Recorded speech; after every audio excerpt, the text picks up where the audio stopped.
आप अपने पिछले 10-15 वर्ष के जीवन को देखिए।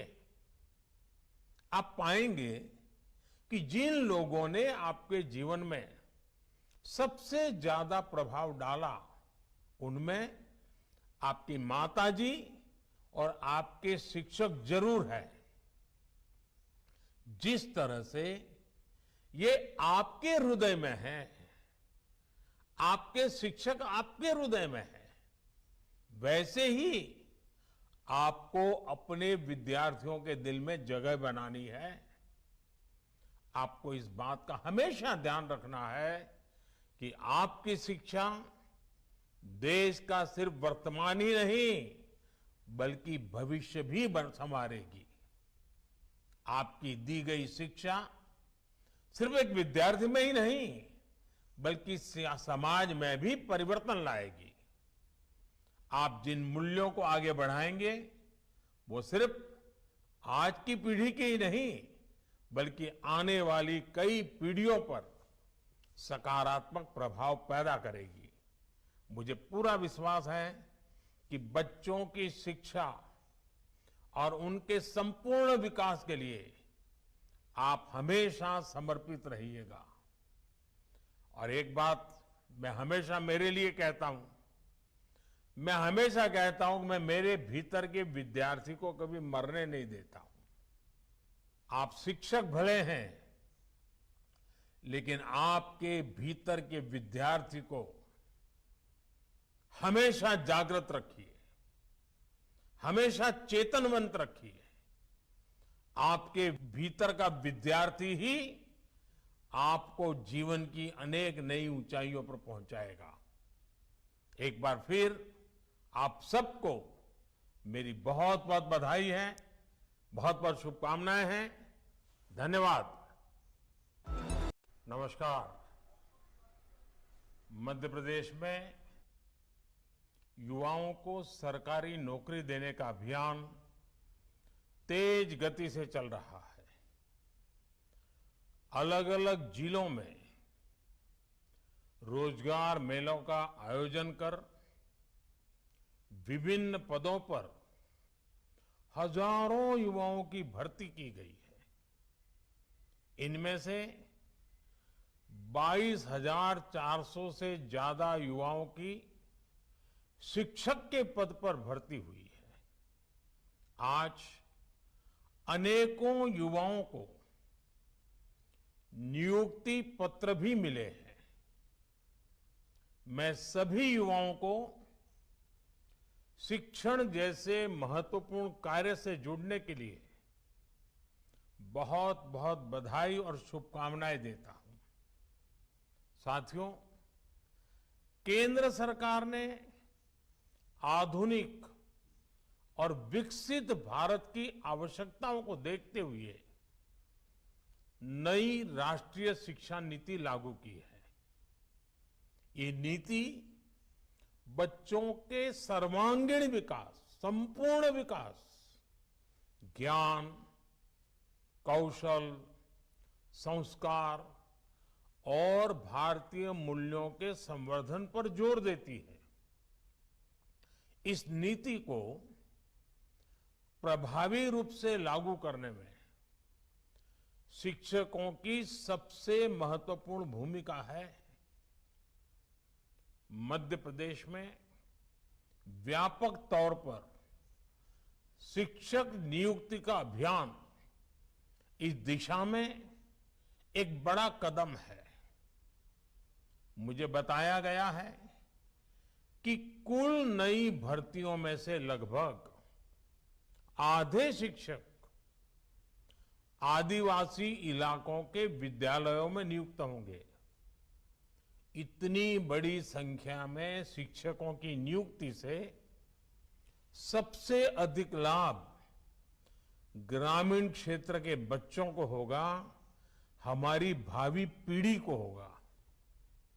मुझे खुशी है कि एमपी सरकार ने इस वर्ष 1 लाख से अधिक सरकारी पदों पर भर्ती का लक्ष्य रखा है। इस साल के अंत तक 60,000 से ज्यादा शिक्षकों की नियुक्ति का भी लक्ष्य है। इन्हीं प्रयासों का परिणाम है कि नेशनल अचीवमेंट सर्वे में एमपी ने शिक्षा की गुणवत्ता में बड़ी छलांग लगाई है। इस रैंकिंग में एमपी का स्थान 17वें नंबर से 5वें नंबर पर पहुंच गया है, यानी 12 नंबर की छलांग, और वो भी बिना हो हल्ला किए, बिना शोर मचाए, बिना विज्ञापनों पर पैसे लुटाए, चुपचाप। इस तरह का कार्य करने के लिए समर्पण चाहिए। समर्पण के बिना यह संभव नहीं होता है। एक प्रकार से साधना भाव चाहिए, शिक्षा के प्रति भक्ति भाव चाहिए। मैं मध्य प्रदेश के विद्यार्थियों को, मध्य प्रदेश के सभी शिक्षकों को, एमपी सरकार को शिक्षा के क्षेत्र में इस महत्वपूर्ण सिद्धि के लिए और इस मौन साधना के लिए बहुत बहुत बधाई देता हूं। साथियों, आजादी के अमृत काल में देश बड़े लक्ष्यों और नए संकल्पों के साथ आगे बढ़ रहा है। इन लक्ष्यों की प्राप्ति के लिए विकास के जो कार्य हो रहे हैं वो आज हर सेक्टर में रोजगार के नए अवसर बना रहे हैं। अलग अलग क्षेत्रों में आज जिस तेज गति से इंफ्रास्ट्रक्चर निर्माण की रफ्तार बढ़ी है, उससे भी रोजगार की नई संभावनाएं बन रही है। जैसे कुछ ही दिन पहले भोपाल से दिल्ली के बीच वंदे भारत ट्रेन की शुरुआत हुई है। इस ट्रेन से प्रोफेशनल्स, कारोबारियों को तो सुविधा मिलेगी ही, साथ ही पर्यटन को भी बढ़ावा मिलेगा। वन स्टेशन वन प्रोडक्ट और वन डिस्ट्रिक्ट वन प्रोडक्ट, ऐसी अनेक योजनाओं से भी स्थानीय उत्पाद दूर दूर तक पहुंच रहे हैं। ये सभी योजनाएं रोजगार बढ़ाने और आय बढ़ाने में मदद कर रही है। इसके साथ ही मुद्रा योजना से उन लोगों को बड़ी मदद मिली है जो आर्थिक रूप से बहुत कमजोर थे लेकिन स्वरोजगार करना चाहते थे। सरकार ने पॉलिसी लेवल पर जो बदलाव किए हैं, उसने भारत के स्टार्टअप इकोसिस्टम में भी रोजगार के अनेकों नए अवसर बनाए हैं। साथियों, रोजगार और स्वरोजगार को बढ़ावा देने के लिए सरकार का स्किल डेवलपमेंट पर भी विशेष जोर है। प्रधानमंत्री कौशल विकास योजना के तहत युवाओं को ट्रेनिंग देने के लिए देश भर में कौशल विकास केंद्र खोले गए हैं। इस वर्ष के बजट में 30 स्किल इंडिया इंटरनेशनल सेंटर खोलने का ऐलान किया गया है। इनमें युवाओं को न्यू एज टेक्नोलॉजी के द्वारा ट्रेनिंग दी जाएगी। इस साल के बजट में पीएम विश्वकर्मा योजना के जरिए छोटे कारीगरों को ट्रेनिंग देने के साथ उन्हें एमएसएमई से भी जोड़ने की पहल की गई है। साथियों, एमपी में जिन हजारों शिक्षकों की नियुक्ति हुई है, उन्हें मैं एक और बात कहना चाहता हूं। आप अपने पिछले 10-15 वर्ष के जीवन को देखिए। आप पाएंगे कि जिन लोगों ने आपके जीवन में सबसे ज्यादा प्रभाव डाला, उनमें आपकी माताजी और आपके शिक्षक जरूर है। जिस तरह से ये आपके हृदय में है, आपके शिक्षक आपके हृदय में है, वैसे ही आपको अपने विद्यार्थियों के दिल में जगह बनानी है। आपको इस बात का हमेशा ध्यान रखना है कि आपकी शिक्षा देश का सिर्फ वर्तमान ही नहीं बल्कि भविष्य भी संवारेगी। आपकी दी गई शिक्षा सिर्फ एक विद्यार्थी में ही नहीं बल्कि समाज में भी परिवर्तन लाएगी।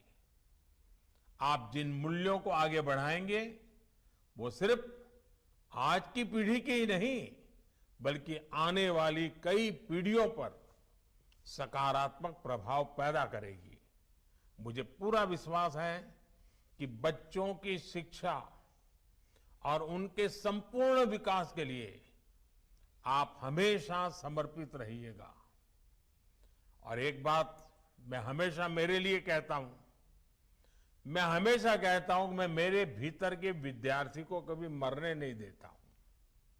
आप शिक्षक भले हैं लेकिन आपके भीतर के विद्यार्थी को हमेशा जागृत रखिए, हमेशा चेतनवंत रखिए। आपके भीतर का विद्यार्थी ही आपको जीवन की अनेक नई ऊंचाइयों पर पहुंचाएगा। एक बार फिर आप सबको मेरी बहुत बहुत बधाई है, बहुत बहुत शुभकामनाएं हैं। धन्यवाद।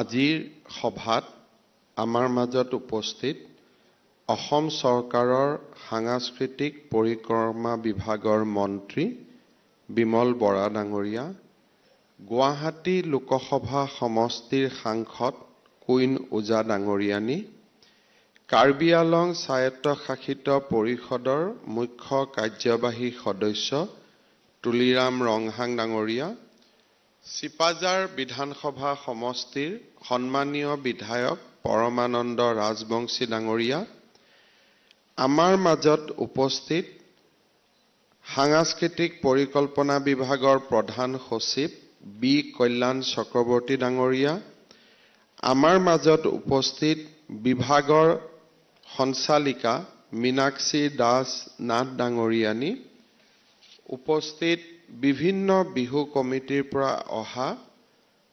বিষয়ববীয়াসকল আৰু সন্মানীয় সুধীবৃন্দ, পোনপ্ৰথমে মই সমূহ অসমবাসীক অসমীয়া নৱবৰ্ষ আৰু ৰঙালী বিহুৰ হিয়া ভৰা শুভেচ্ছা জনাইছো।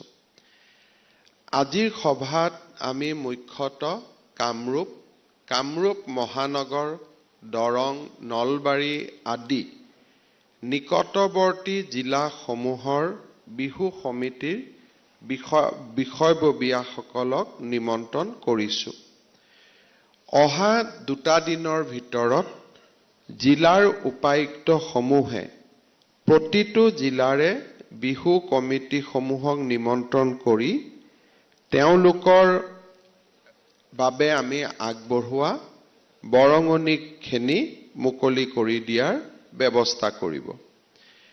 আমাৰ জাতিৰ আত্মবিশ্বাস, গৌৰৱ আৰু সাহসৰ সমাহাৰ হ'ল আমাৰ বহাগ বিহু। চহাজীয়নৰ লোক সংস্কৃতিৰ বিধৌত বিহুৰ বৰ্ণিল ৰূপে সকলোকে অনুপ্ৰাণিত কৰি আহিছে। বসন্তকালীন এই উৎসৱৰ লগত জড়িত আছে প্ৰকৃতিৰ সৈতে মানুহৰ আত্মিক সম্পৰ্ক, য'ত প্ৰতিফলিত হয় লোকজীৱনৰ বিভিন্ন ৰংসমূহ। কলাগুৰু বিষ্ণুপ্ৰসাদ ৰাভাই বিহুৰ বিষয়ে কৈছিল, জীৱৰ যাত্ৰাৰ ঘাট প্ৰতিঘাতত যেনেকৈ কৃষ্টিৰ ৰূপান্তৰ হয়, সংস্কৃতিৰ আলম লৈ জীৱন যাত্ৰা তেনেকে আগুৱাই যায়। গতিকে জীৱন যাত্ৰাৰ লগত কৃষ্টি সংস্কৃতি ওতঃপ্ৰোতভাৱে জড়িত। যি জাতিৰ কৃষ্টি সংস্কৃতি গতিশীল নহয়, সেই জাতিৰ জীৱন যাত্ৰাও স্থিৰ হয়। অসমীয়া জাতি যে গতিশীল, সেই কথাৰ উমান পোৱা যায় ৰূপান্তৰমুখী বিহু সংস্কৃতিৰ জৰিয়তে। উদাহৰণস্বৰূপে প্ৰাচীন কালত বিহু আছিল গাঁৱৰ সম্পদ। প্ৰকৃতিৰ ৰম্য কাননত নদীৰ পাৰ অথবা পথাৰৰ মাজৰ প্ৰাকৃতিক ৰংগমঞ্চত বিহু অনুষ্ঠিত হৈছিল। কিন্তু সংস্কৃতিৰ বুৱতিসূতত কালক্ৰমে বিহুৱে পথাৰৰ গছৰ তলৰ পৰা মঞ্চলৈ আহিল। তাৰ লগে লগে বিহুৰ স্পন্দন অন্য ৰূপেৰে উদ্ভাসিত হৈ উঠে। মঞ্চই বিহুক দিলে সংস্কৃতিৰ মাজেৰে গণসংযোগ সম্ভৱ কৰি তোলাৰ সাধনা। সেই নব্য পৰম্পৰা ৰক্ষা কৰি আজিও অসমত মঞ্চ বিহু উদযাপিত হৈ আছে। সেই উজ্জ্বল পৰম্পৰাৰ ধাৰক আৰু বাহক হিচাপে অসমত আজি প্ৰায়বোৰ অঞ্চলতে মঞ্চ বিহু উদযাপন হৈ আছে। কিন্তু তাৰ লগে লগে আমাৰ যিটো পৰম্পৰাৰ বিহু, সেই বিহুটোক আমি এক সম্পূৰ্ণ শুদ্ধ ৰূপত কেনেকৈ জীয়াই ৰাখিব পাৰোঁ তাৰ বিষয়েও আমাৰ চিন্তা কৰাৰ প্ৰয়োজন আছে। মই অকণমান সময় আপোনালোকৰ আগত সাত বিহুৰ ধাৰণাটোৰ বিষয়ে ক'ব বিচাৰিছোঁ। বিহু অসমৰ সৰ্ববৃহৎ উৎসৱ। ঋতুৰ সৈতে সম্পৰ্কিত বিহু উৎসৱ বসন্তকালীন উৎসৱটোৱে হৈছে বহাগ বিহু বা ৰঙালী বিহু। বহাগ বিহুৰ সৈতে কৃষি কাৰ্যৰ আৰম্ভণি অথবা উৰ্বৰতাৰ গভীৰ সম্পৰ্ক আছে। কৃষিজীৱী অসমীয়াৰ উৎসৱ বহাগ বিহু অতীতত 7 দিনকৈ পালন কৰা হৈছিল। চ'তৰ সংক্ৰান্তিৰ পৰা বহাগ মাহৰ 6 তাৰিখলৈ অতীতত বিহু মৰা হৈছিল। অৰ্থাৎ 7 দিন একেৰাহে বিহু পালন কৰা হৈছিল। 7 দিন ধৰি উদযাপিত হোৱাৰ বাবে বহাগ বিহুৰ আন এটা নাম 7 বিহু। লোক সংস্কৃতিৰ গৱেষক ডক্টৰ লীলা গগৈয়ে 7 বিহু পালনৰ নামাকৰণ এনেকৈ কৰিছে: গৰু বিহু, মানুহ বিহু, হাত বিহু, চেনেহী বিহু, মাইকী বিহু, ৰঙালী বিহু আৰু চেৰা বিহু।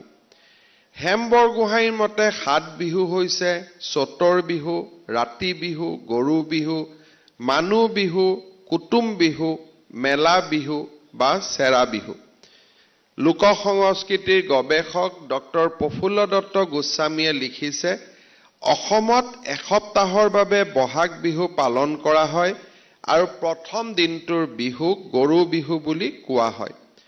এই দিনটোৱে অসমীয়া নতুন বছৰৰ সূচনা কৰে। গৰুক গা ধুৱাই পুৰণি পঘা আঁতৰাই নতুন পঘা তৈয়াৰ কৰি তাত তুলসীৰ পাতেৰে পানী ছটিয়াই পবিত্ৰ কৰা হয়। গৰু বিহুৰ পাছদিনা প্ৰথম দিনটো মানুহ বিহু। এই দিনটোত কনিষ্ঠজনে জ্যেষ্ঠজনক নতুন বস্ত্ৰ, বিশেষকৈ বিহুৱান যাচি সন্মান প্ৰদৰ্শন কৰে। এই দিনটো বা তাৰ পাছৰ দিনকেইটাত কড়ি খেল বা কণী যুঁজ খেলা হয়। কড়ি খেল খেলিলে বৰষুণ আনে বুলি বিশ্বাস কৰা হয়। আনহাতে কণী হৈছে বংশ বৃদ্ধিৰ প্ৰতীক। তৃতীয় দিনটো হৈছে গোসাই বিহু। এই দিনটোৰ মূল কাৰ্যসূচী হৈছে নামঘৰত প্ৰাৰ্থনা কৰা। তাৰ পৰৱৰ্তী দিনকেইটাত হুঁচৰি, বিহু নাচ আৰু গীত পৰিৱেশন কৰা হয়। বিহু নৃত্যৰ সৈতে ঢোল, পেঁপা, গগনা, টকা, সুতুলি আদি লোকবাদ্য পৰিৱেশন কৰা হয়। 7 দিনৰ অন্তত যেতিয়া হুঁচৰি গোৱা অন্ত হয়, সেইদিনাই বিহু উৰুৱাই বিহুক আনুষ্ঠানিকভাৱে বিদায় জনোৱা হয়। এই 7 বিহুৰ নামাকৰণ যিয়েই নহওক কিয়, অতীতত 7 দিনলৈহে বিহু উদযাপিত হৈছিল। বিহু 7 দিনীয়াকৈ কিয় পালন হয় তাৰো যুক্তিযুক্ততা আছিল। আহোম ৰাজ শাসনকালতে বিহু এক নিৰ্দিষ্ট ৰূপ পৰিগ্ৰহ কৰিছিল। বহুতৰ মতে আহোম ৰজাৰ দিনত ৰংঘৰ চৌহদৰ পৰা নামনিলৈ বিহু মাৰি আহোঁতে কলিয়াবৰত 7 দিন লাগিছিল। সেই 7 দিনতে 7 বিহুৰ নামাকৰণ হৈছিল। তাতে বিহুৱাৰ চুৰিয়া খহি তেওঁলোক ভাগৰুৱা হৈছিল। তাৰ পৰা তেওঁলোকে বিহু মাৰিবলৈ মন নকৰি বিহু সামৰিছিল। সেয়াই হ'ল চেৰা বিহু। চেৰা মানে সৰু বা শেষ বিহু। আমাৰ জনগোষ্ঠীয় লোকসকলেও নিজা নিজা ধাৰণাৰে বিহু পালন কৰে। এই উৎসৱক নিজে দিয়া নামেৰে পৰিচয় তেওঁলোকে দাঙি আহিছে। উদাহৰণস্বৰূপে বহাগ বিহুক বড়োসকলে বৈশাগু বোলে, দেউৰীসকলে এই বিহুক বিচু, ৰাভাসকলে বৈশু বুলি কয়, ডিমাচাসকলে বুচু, টাইসকলে পয়হু, বৈহু, বয়হু আৰু বিহু বুলি কয়। এই বসন্তকালীন উৎসৱটো যিহেতু ঘাইকৈ ৰং ৰইজ কৰা হয়, সেইবাবে বিহু শব্দটো আনন্দ কৰাৰ সমৰ্থক স্বৰূপেও অসমীয়া ভাষাত ব্যৱহাৰ কৰা হয়। বিহুৰ লগত আমাৰ জড়িত হৈ আছে বিহুৱান গামোচাখন। ডক্টৰ প্ৰফুল্ল দত্ত গোস্বামীৰ মতে মানুহে বিহুৰ দিনাখন কনিষ্ঠজনে জ্যেষ্ঠজনক বিহু নাম যাচি প্ৰদৰ্শন কৰে। ডক্টৰ লীলা গগৈৰ মতে আহোম ৰজাৰ ৰাজত্বৰ দিনৰ পৰা গামোচাৰ ব্যৱহাৰ আছিল। বিহু নৃত্য পৰিৱেশনত বিহুৱাই মূৰৰ আৰু কপালত গামোচা মেৰিয়াই লয়। গামোচাই আজিও স্বকীয় বৈশিষ্ট্যৰে নিজক উদ্ভাসিত কৰি অসমীয়া জাতিৰ সংস্কৃতিক প্ৰতিনিধিত্ব কৰে। অসমীয়া গামোচাৰ প্ৰায় 10টা বিভিন্ন প্ৰকাৰ সাংস্কৃতিক পণ্ডিতসকলে বিচাৰি উলিয়াইছে। গোসাঁই ঘৰৰ থাপনা, আসন, ধৰ্মীয় গ্ৰন্থ, মণিকূটত ব্যৱহাৰ কৰা গামোচাখনৰ নাম হ'ল গোসাঁই গামোচা। অসমীয়া জনজীৱনত সবাতোকৈ আদৰণীয় সম্ভাষণমূলক বিহু গামোচাখন হ'ল বা গামোচাখনৰ নাম হ'ল বিহুৱান। সাধাৰণভাৱে বোৱা আৰু দৈনন্দিন কাৰ্যত উপযোগীখন হ'ল উকা গামোচা। 4 হাত মান দীঘল, 2.5 হাত মান বহল আনাকাটা গামোচা সকাম, পূজা, পাৰ্বণ আদিত পুৰুষ মহিলা উভয়ে কান্ধত বা ডিঙিত ওলমাই লোৱা কপাহী সূতাৰে বোৱা হাচতি, মোটা মজলীয়া কেঁচা সূতাৰ প্ৰয়োগ কৰি বোৱা তিয়নি গামোচা, ৰঙা সূতাৰে সৰু সৰু ফুল দি কপাহী সূতাৰে বোৱা বা সৰু সৰু বুটা দি বোৱা তামোল গামোচা, অসমীয়া জাতিৰ প্ৰতীক স্বৰূপ উন্নত মানৰ কপাহী পাট সূতাৰে বোৱা ফুলাম গামোচা, সুন্দৰ চানেকিৰে কপাহী পাট, লুধিয়ানা, মুগা সূতাৰে 2 মূৰে ফুল তোলাৰ উপৰিও গোটেই গামোচাখনকে ফুল বা আঁচু দি বৈ লোৱা দৰা বৰণৰ গামোচা, ৰঙা পাট বা কপাহী সূতাৰে বোৱা টঙালী গামোচা অসমীয়া বস্ত্ৰৰ চহকী সম্পদ। গামোচাক লৈ আমি যেতিয়া বিতৰ্ক কৰোঁ, সেই সময়ত গামোচাৰ উপকাৰিতা আৰু গামোচাৰ বিভিন্ন প্ৰণালী জনা আমাৰ বাবে বহুত প্ৰয়োজনীয়। উকা গামোচাখন আমি সাধাৰণভাৱে ব্যৱহাৰ কৰোঁ। গামোচাত ব্যৱহাৰ কৰোঁ, সি কেতিয়াবা বিভিন্ন স্থানত থাকিব, কাৰণ উকা গামোচাখন আমাৰ সম্ভাষণৰ প্ৰতীক নহয়। সেইবাবে কেতিয়াবা ছ'চিয়েল মিডিয়াত গামোচা এখন কৰবাত থকা দেখিলেই আমি যিটো হুলস্থুল লগাই দিওঁ, তাৰ আগতে আমি বাছি উলিয়াব লাগে যে গামোচাখন বিহুৱান, গোসাঁই গামোচা নে উকা গামোচা। উকা গামোচা পৰম্পৰাগতভাৱে গ্ৰাম্য জীৱনত আমি দৈনন্দিন কামৰ বাবে ব্যৱহাৰ কৰোঁ। বহুতে গামোচাখন তলত পিন্ধিও ৰাখে, কিছুমানে গামোচাখন দি গা মুছে, গামোচাখন দি বিভিন্ন ধৰণৰ কাম দৈনন্দিন জীৱনত সমাধান কৰা হয়। সেইবাবে ইয়াক দৈনন্দিন কাৰ্যৰ বাবে ব্যৱহাৰ উকা গামোচা বুলি কোৱা হৈছে। সেইবাবে আমি গামোচাতকৈ বিহুৱান আৰু গামোচাৰ মাজৰ পাৰ্থক্য, গোসাঁই গামোচাৰ পাৰ্থক্য, আনাকাটা গামোচাৰ পাৰ্থক্য, তিয়নি, তামোল গামোচা, ফুলাম গামোচা, দৰা বৰণৰ গামোচা, টঙালী গামোচাৰ বিষয়ে আমি বুজা উচিত। আমাৰ নতুন প্ৰজন্মই এই গোটেই গামোচাবিধ ক'তো নেদেখাৰ বাবে নতুন প্ৰজন্মই সাধাৰণতে কোনোবা এখন গামোচা কি ধৰণে ব্যৱহাৰ কৰা হয় তাৰ ব্যৱহাৰ নজনা বাবে আমি কিছু ক্ষেত্ৰত প্ৰয়োজনীয়তকৈ অধিক প্ৰতিক্ৰিয়া প্ৰকাশ কৰোঁ। এইবিলাকৰ বিষয়ে মই কিয় কৈছোঁ আপোনালোকৰ আগত, তাৰ বিষয়ে মই অকণমান পিছত দাঙি ধৰিম। অসমৰ সকলো জাতি জনগোষ্ঠীৰ বাবে গামোচাখন স্বাভাৱিকভাৱে সন্মানৰ প্ৰতীক আৰু আন আন জনগোষ্ঠীসমূহেও গামোচাৰ আকাৰত বা গামোচাৰ প্ৰেৰণাত বা গামোচাৰ দৰে নিজৰ নিজৰ জাতীয় বস্ত্ৰ নিৰ্মাণ কৰি উলিয়াইছে। বড়োসকলে ডিঙিত পৰিবেশন কৰা সেউজীয়া, বেঙুনীয়া, ৰঙা, নীলা, হালধীয়া, কমলা, বগা আদি হাতুৰঙী সূতাৰ অপূৰ্ব সৃষ্টি আৰণাইখনে বড়ো শিপিনীসকলৰ তাঁত শিল্পৰ সুন্দৰ আৰু অসাধাৰণ কাৰিকৰী নিদৰ্শন দাঙি ধৰে। হালধীয়া আঁচোৰে বোৱা, দুই কাষে হালধীয়া সূতাৰে পাৰি দি বোৱা কোচ ৰাজবংশীসকলৰ গামোচা আওচাই আমাৰ অসমীয়া সমাজৰ সংস্কৃতিৰ ভঁৰালটো সমৃদ্ধ কৰিছে। হস্ত তাঁত শিল্প কাৰ্বি জনজীৱনৰ এক অবিচ্ছেদ্য অংগ। কলা, হালধীয়া, নীলা, বগা, সেউজীয়া আদিত সুন্দৰকৈ সৰু বা ডাঙৰকৈ ফুল বচা, জাকত জিলিকা কান্ধত লোৱা, পাগুৰি হিচাপে বান্ধি লোৱা ৰঙীন গামোচাখনক পহ কাৰ্বি সমাজৰ সন্মানৰ প্ৰতীক। শৰণীয়া কছাৰীসকলৰ সাংস্কৃতিক ঐতিহ্যৰ পৰম্পৰা ৰক্ষা কৰা সেউজীয়া ৰঙৰ দুইফালে বগা সূতাৰে সুন্দৰভাৱে বুটা বাছি ফুল তুলি বৈ লোৱা গামোচাখনৰ নাম তেওঁলোকে মুক্সা বুলি ব্যৱহাৰ কৰে আৰু ই জনগোষ্ঠীটোৰ বয়ন শিল্পৰ অপূৰ্ব চানেকি দাঙি ধৰে। বেঙুনীয়া, হালধীয়া, ৰঙা, কলা, বগা বিভিন্ন আঁচোৰে বোৱা ৰাভাসকলে কান্ধত লোৱা গামোচাক পাজাৰ আৰু কঁকালত পিন্ধা বস্ত্ৰক পাজালে বয়ন শিল্পত পাকৈত ৰাভা সম্প্ৰদায়ৰ শিপিনীসকলৰ পাৰদৰ্শিতা আৰু তেওঁলোকৰ পৰম্পৰাগত সুন্দৰ সুনিপুণতা প্ৰকাশ কৰে। অতি সুন্দৰ হালধীয়া, ৰঙা, কমলা, সেউজীয়া আদি ৰঙৰ সূতাৰে সুন্দৰকৈ সৰু সৰু ফুল বা বুটা দিয়া ডিমাচা জনগোষ্ঠীৰ কান্ধত লোৱা গামোচা ৰিচা বিয়া বা যিকোনো ধৰ্মীয় সাংস্কৃতিক অনুষ্ঠানত অতি সন্মানসূচকভাৱে ব্যৱহাৰ কৰা হয়।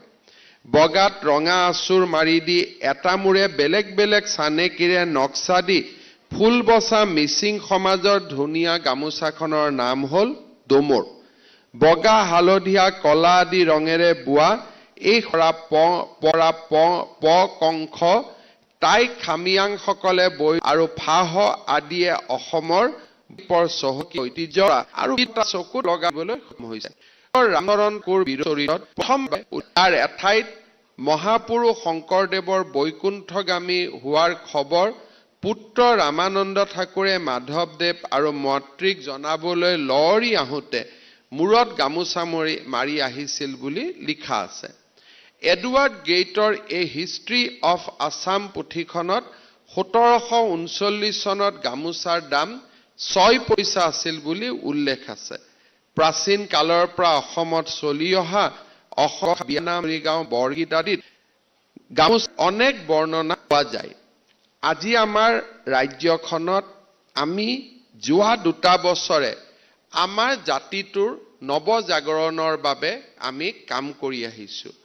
প্ৰথম অৰ্থত আমি বিচাৰিছোঁ যে অসমীয়া শব্দটোৰ যিটো ৰূপত আমি ব্যৱহাৰ কৰোঁ তাক আমি কেনেকৈ ব্যাপক আৰু ইনক্লুচিভ কৰিব পাৰোঁ। অৰ্থাৎ অসমীয়া শব্দটোৱে মানুহক আমাৰ পৰা দূৰত পঠোৱাক বাদ দি কেনেকৈ মানুহক আদৰি আনিব পাৰে।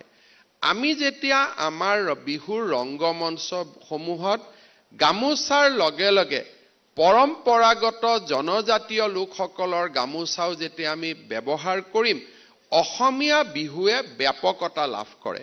আমি যেতিয়া গামোচাখন উপহাৰ দিওঁ তাৰ লগে লগে বড়োসকলৰ আৰণাই, কোচসকলৰ বা আমাৰ মিচিংসকলৰ বিভিন্ন গামোচাও যেতিয়া তাৰ লগত আমি প্ৰচলন কৰিম, তেতিয়া আমাৰ অসমীয়া সমাজে আমি যে ব্যাপকতাৰ ফালে আগবাঢ়িছোঁ তাক অলপ হ'লেও অংকিত কৰে। যোৱা কেইদিনমান আগতে মই এখন সভাত ভাষণ দি উল্লেখ কৰিছিলোঁ যে আমাৰ অসমীয়া লোকসকলে আমি বিচাৰোঁ যে আমাৰ অসমীয়া ভাষাটো সকলোৱে ব্যৱহাৰ কৰিব লাগে। কিন্তু আমি অসমীয়াসকল এই জাতিৰ খিলঞ্জীয়া কিমান হাজাৰ চনৰ আগৰ তাৰ নৃতাত্ত্বিক বৰ্ণনা যদি আমি চাওঁ তেতিয়ালে দেখা পাওঁ যে জনজাতীয় লোকসকল আমাতকৈ বহু আগতে এই অসম ভূমিত আহি বাস কৰিছিল। গতিকে আমি যদি বিচাৰো যে বড়োসকলে অসমীয়া শিকক, আমিও এটা নহয় এটা জীৱনকালত জনগোষ্ঠীয় ভাষা শিকাটো আমাৰ দায়িত্ব আৰু কৰ্তব্য হয় নে নহয়?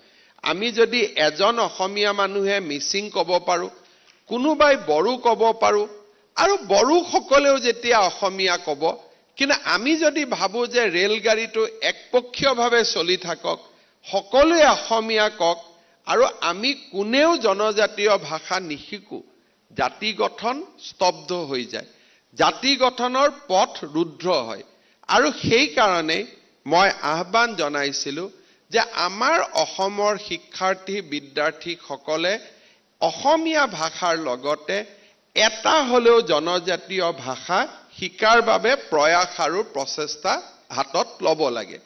জনজাতীয় সমাজখনক আমাৰ অসমৰ মূল খুঁটিত যেতিয়া আমি সমাহিত কৰি ল'ব পাৰিম, আমাৰ জাতি গঠনৰ প্ৰক্ৰিয়া সুন্দৰ হয়, সাৱলীল হয় আৰু ই নিৰবিচ্ছিন্নভাৱে চলি যাবৰ বাবে ই আগবাঢ়ি যায়।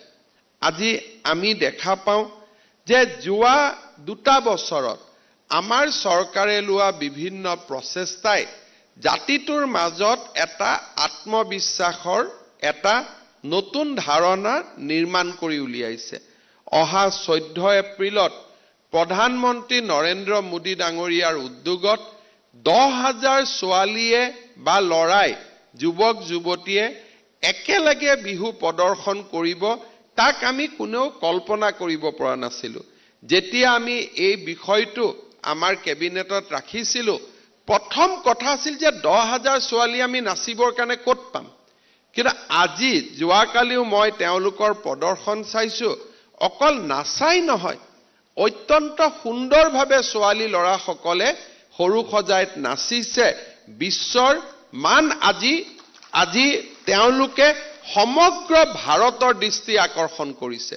যোৱা 7 দিনৰ পৰা ভাৰতৰ বিভিন্ন স্থানৰ বিভিন্ন ৰাজনৈতিক, সামাজিক বিভিন্ন কৰ্মীসকলে তেওঁলোকৰ সামাজিক মাধ্যম কৰ্ণাটকৰ পৰা মোলৈকে গামোচা, জাপি আৰু শৰাইৰ ছবি দি মোক শুভেচ্ছা বনাই মোলৈকে মেছেজ আহিছে।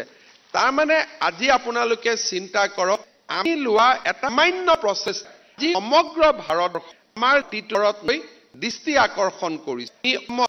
পৰিৱেশ হেণ্ডলুম গামোচা আমি শিপিনীসকলৰ পৰা কৈছো, আৰু বজাৰতো পালুমৰ গামোচা আমি নোহোৱা কৰি হেণ্ডলুমৰ গামোচা দি আমি অসমৰ হস্ততাঁত বয়ন শিল্পক জীয়াই ৰখাৰ বাবে প্ৰচেষ্টা কৰিছো। এই সকলো ব্যৱস্থাই আজি আমাৰ জাতিটোৰ মাজত এক নতুন চেতনাৰ সৃষ্টি কৰিছে। আজি আমি যোৱা বছৰ আৰম্ভ কৰিছিলো যে বিহু সমিতিসমূহক আমি অকণমান কৰি সহায়ৰ হাত আগবঢ়াম। যোৱাবাৰ আমি অসমৰ 1265খন বহাগ বিহুলৈ আমি 1.5 লাখ টকাকৈ আগবঢ়াইছো, আৰু এইবাৰ আমি 2114খন বহাগ বিহুলৈ আমি এই বিহুৰ সাহায্য আমি আগবঢ়াইছো। এতিয়া আমি চিন্তা কৰিব লাগিব যে আমাৰ কৰণীয় আৰু কৰ্তব্য কি। জাতি গঠনৰ প্ৰক্ৰিয়া যেতিয়া আমি আগবাঢ়ি যাম, জাতিয়ে নিজৰ ভৰিৰ ওপৰত থিয় হোৱাৰ এটা প্ৰচণ্ড আত্মবিশ্বাস আমি নিৰ্মাণ কৰিব লাগিব। মই বিহু সমিতিবিলাকক বিনম্ৰতাৰে সৈতে আহ্বান জনাম যে বহাগ বিহুক আমি কেতিয়াও মদ আৰু চান্দা সংস্কৃতিৰ লগত জড়িত কৰি দিব নালাগে। এই ব্যৱস্থাটোৱে বিশ্বৰ দৰবাৰত আমাৰ জাতিটোক এক তুলুঙা জাতিলৈকে পৰিৱৰ্তন কৰে। বিহু কমিটিবিলাকে সদায় চাব লাগে যে বহাগ বিহু আমি কোন আৰ্টিষ্টক মাতি বিহু কৰিলো, সি আমাৰ জাতীয় সন্মানক নিদৰ্শন নকৰে। আমাৰ নৱপ্ৰজন্মক অসমৰ কৃষ্টি সংস্কৃতিৰ বিষয়ে আমি জনাব পাৰিলো নে নাই? আমাৰ নৱপ্ৰজন্মৰ মাজত হুঁচৰি আদিৰ প্ৰতি ল'ৰা ছোৱালীক আকৰ্ষণ কৰিব পাৰিলো নে নাই?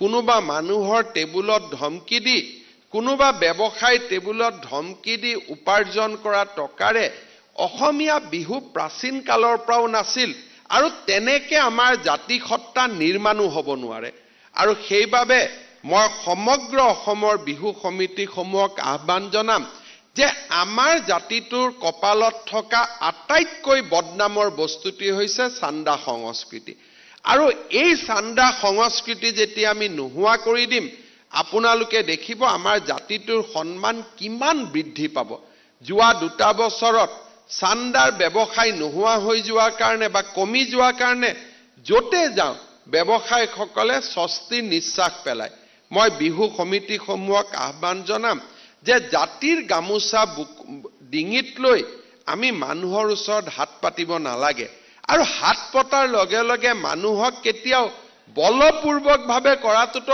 আৰু ডাঙৰ অপৰাধ মই ভাবো যে লাহে লাহে আমাৰ অসমীয়া মানুহে অন্ততঃ বিহুৰ নামত বলপূৰ্বকভাৱে চান্দা সংগ্ৰহ কৰাৰ প্ৰৱণতাৰ পৰা আঁতৰি যাব কাৰণ তেনে প্ৰৱণতাই আমাৰ জাতীয় সন্মানক আঘাত কৰে তাৰ লগে লগে মই এই কথাও নিশ্চিতভাৱে ক'ব খোজো যে বিহুৰ পেণ্ডেলত মদৰ প্ৰচলনে আমাৰ জাতিটোক দুৰ্বল কৰি তুলিছে কোনোবাই ঘৰত খাওক মোৰ ক'বলগীয়া একো কথা নাই কিন্তু বিহুৰ পেণ্ডেলত মদ খাই ষ্টেজত টেলিভিছনত দেখি থাকো যে একোজন কমিটিৰ সদস্য হওক বা গাঁৱৰ অকনমান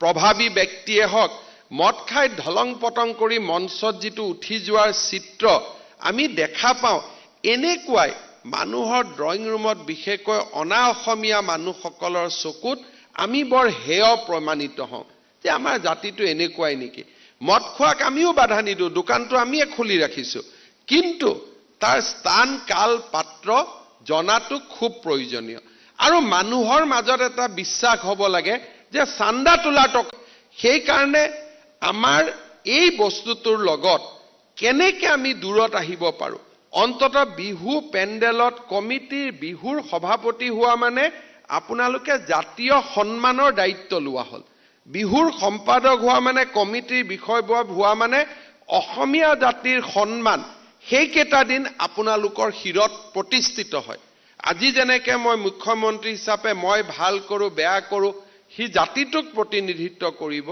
ঠিক তেনেধৰণে বিহু কমিটিৰ সদস্যসকলে সেই অঞ্চলটোত আমাৰ জাতিটোক প্ৰতিনিধিত্ব কৰে সেইবাবে মই আহ্বান জনাম যে বিহুৰ লগত যোগ হৈ পৰা যিটো এটা লাহে লাহে আমি টিভিত দেখা পাওঁ এই ব্যৱস্থাটোৰ পৰা আমি দূৰত যাব লাগে আৰু আমি নিয়ম কৰিব লাগে যে বিহু পেণ্ডেলৰ 200 মিটাৰ 500 মিটাৰৰ ভিতৰত না কোনোবাই মদ খাব পাৰে না কোনোবাই মদ খাই সোমাব পাৰে কাৰণ মহিলাসকল তাত উপস্থিত থাকে এই ধৰণে সব কৰক কিন্তু বিহু শব্দটো সন্মুখত লৈ কিছুমান কাম আমি কৰিব নালাগে যেতিয়া কালচাৰেলছৰ নাম দিম যি কৰে কৰি থাকক জেঠতো সাংস্কৃতিক অনুষ্ঠান পাতক মাঘতো পাতক অসমত প্ৰতিদিনে সাংস্কৃতিক অনুষ্ঠান হওক কিন্তু বিহু নামটোৰ আমি অপব্যৱহাৰৰ পৰা আমি দূৰত থাকিব লাগে এপ্ৰিল মাহ শেষ হ'ল বিহু শেষ হ'ল এবাৰ মই জিলা উপায়ুক্ত সকলকো কৈছো যে 1 জেঠৰ পৰা কাকো আমি বিহু পাতিব অনুমতি নিদিওঁ সাংস্কৃতিক অনুষ্ঠান পাতিব অনুমতি দিম কিন্তু বিহু পাতিব আমি কাকো অনুমতি নিদিওঁ কালচাৰেল শো পাতাত আমাৰ কোনো কথা নাই সাংস্কৃতিক অনুষ্ঠান 12 বছৰ 12 মাহ হ'ব পাৰে কিন্তু বহাগী বিদায় হওক বহাগ আদৰণি হওক 31 তাৰিখ পাৰ হৈ যাব তাৰ পিছত আমাৰ নামটো বদলাইহে পাৰমিশন খুজিব লাগিব যে আমি এখন সাংস্কৃতিক অনুষ্ঠান পাতিব খুজিছো আমাৰ আপত্তি নাই জেঠতো পাতক মাঘতো পাতক কিন্তু বিহু পাতিম বুলি জেঠত ক'লে অনা অসমীয়া মানুহসকলে কয় তো বিহু 7 দিনহে আছিল এতিয়াতো 30 দিন হ'ল এতিয়া কি 60 দিনো চান্দা দি থাকিব লাগিব নেকি এই যিবিলাক প্ৰৱণতা আমি দূৰত ৰাখিব লাগিব কাৰণ জাতি এটাৰ প্ৰতি সন্মান যেতিয়া বাঢ়ে তেতিয়া জাতিটোৱে মুখেদি ক'ব নালাগে ইংগিত কৰিলে কাম হৈ যায় যেতিয়া আত্মসন্মান নাথাকে তেতিয়া আমি ক'লেও কাম নহয় আৰু যিজন ব্যক্তিৰ আত্মসন্মান থাকে তেওঁ মাত্ৰ ইংগিত দিলে কামবিলাক নিজে নিজে হৈ থাকে সেইবাবে মই আশা কৰিম যে আমাৰ বিহু পালনৰ লগে লগে আমাৰ জাতিটোৰ নৱজাগৰণৰ বাবে আমি কাম কৰিব লাগে বিহু সমিতিসমূহে এই ক্ষেত্ৰত নিজৰ নিজৰ দায়িত্ব পালন কৰিব পাৰে।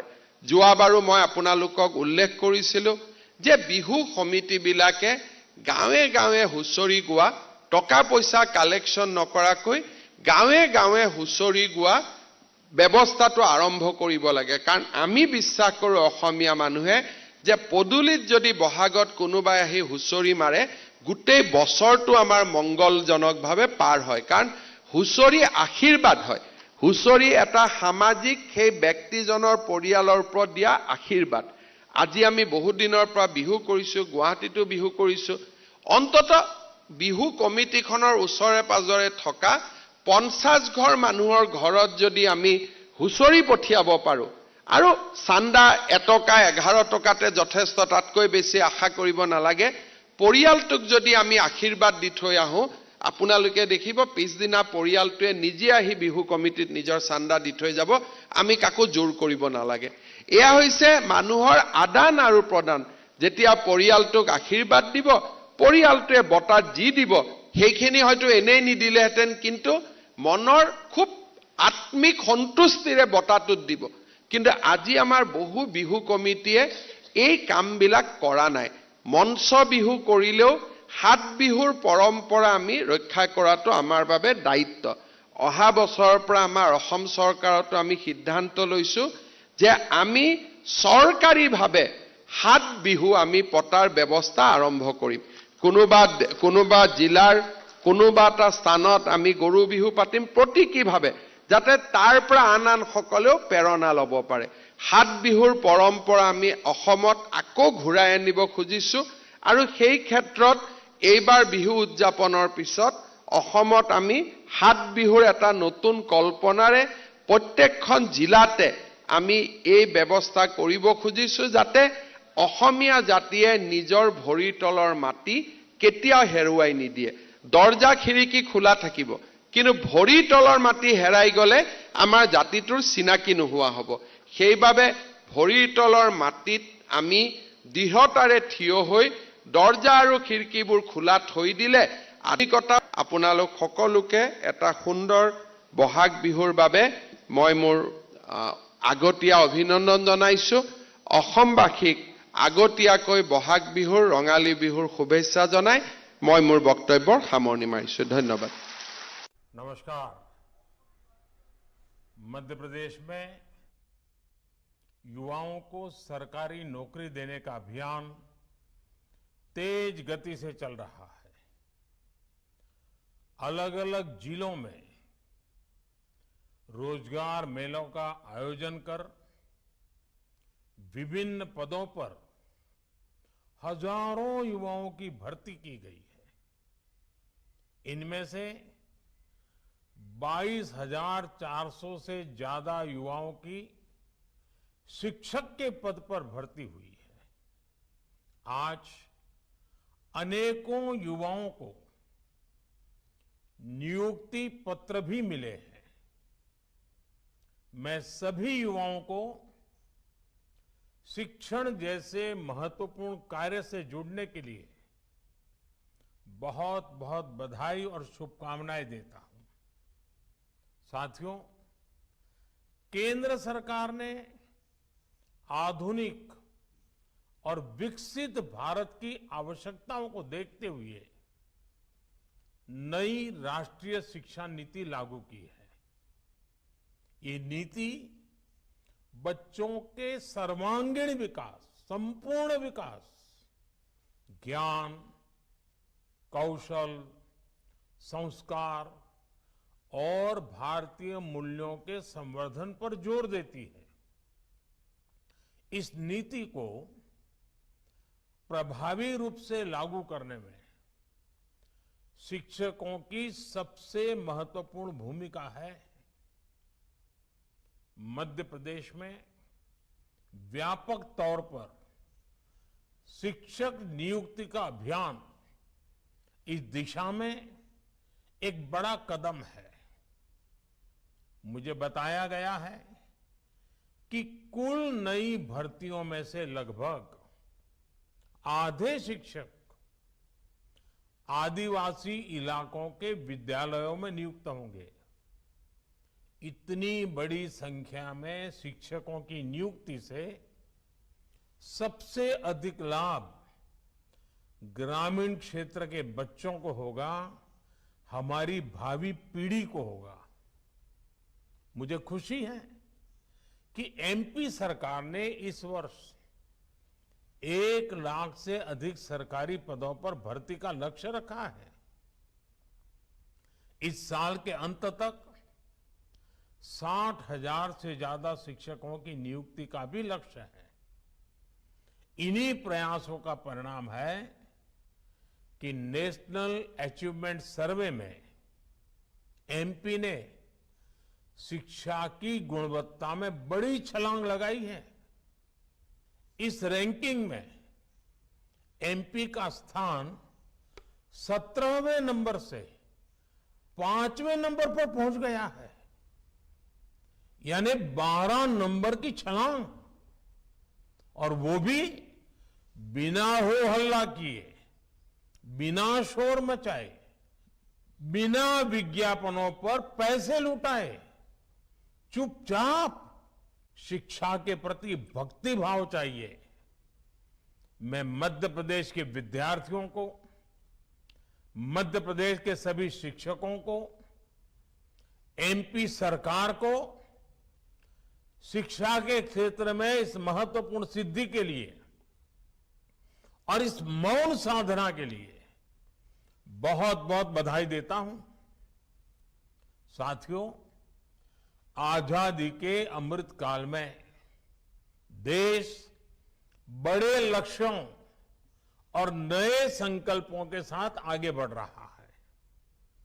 इन लक्ष्यों की प्राप्ति के लिए विकास के जो कार्य हो रहे हैं, वो आज हर सेक्टर में रोजगार के नए अवसर बना रहे हैं। अलग अलग क्षेत्रों में आज जिस तेज गति से इंफ्रास्ट्रक्चर निर्माण की रफ्तार बढ़ी है, उससे भी रोजगार की नई संभावनाएं बन रही है।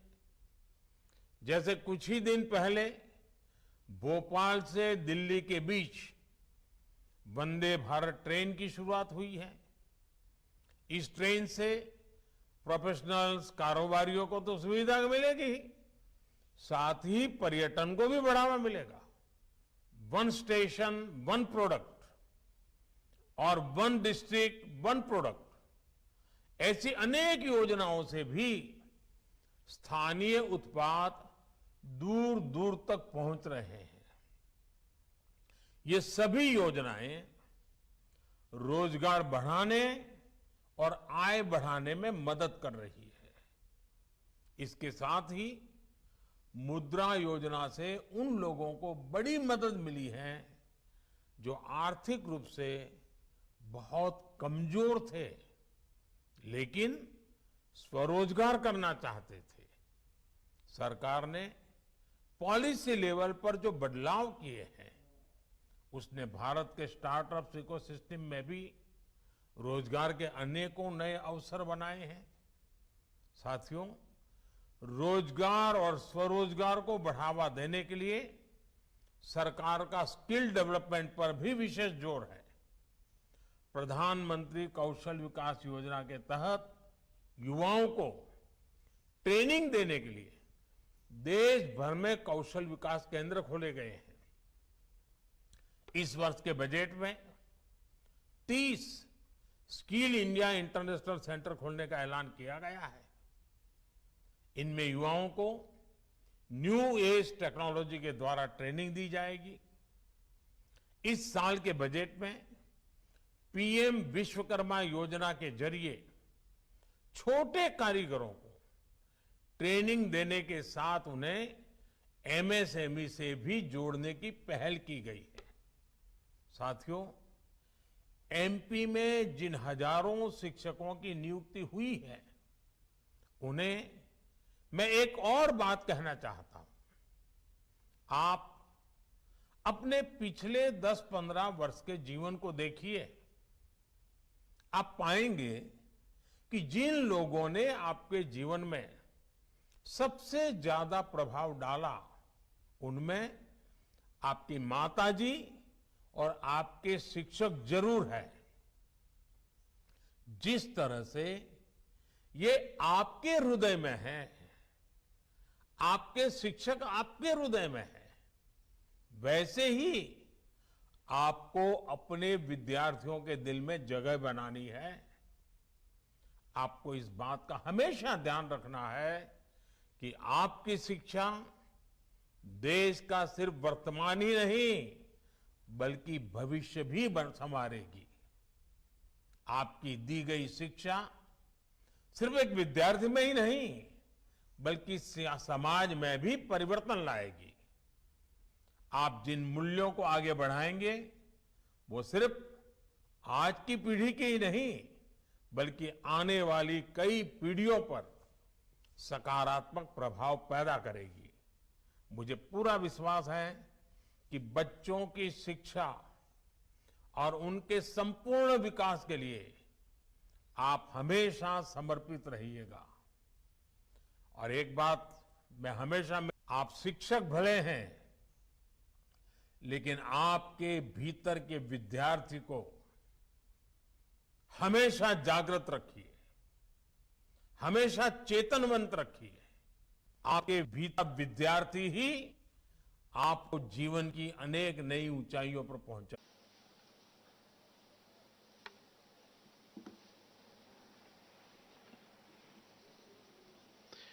আজিৰ সভাত আমাৰ মাজত উপস্থিত অসম চৰকাৰৰ সাংস্কৃতিক পৰিক্ৰমা বিভাগৰ মন্ত্ৰী বিমল বৰা ডাঙৰীয়া, গুৱাহাটী লোকসভা সমষ্টিৰ সাংসদ কুইন ওজা ডাঙৰীয়ানী, কাৰ্বি আলং স্বায়ত্তশাসিত পৰিষদৰ মুখ্য কাৰ্যবাহী সদস্য তুলিৰাম ৰংহাং ডাঙৰীয়া, চিপাঝাৰ বিধানসভা সমষ্টিৰ সন্মানীয় বিধায়ক পৰমানন্দ ৰাজবংশী ডাঙৰীয়া, আমাৰ মাজত উপস্থিত সাংস্কৃতিক পৰিকল্পনা বিভাগৰ প্ৰধান সচিব বি কল্যাণ চক্ৰৱৰ্তী ডাঙৰীয়া, আমাৰ মাজত উপস্থিত বিভাগৰ সঞ্চালিকা মীনাক্ষী দাস নাথ ডাঙৰীয়ানী,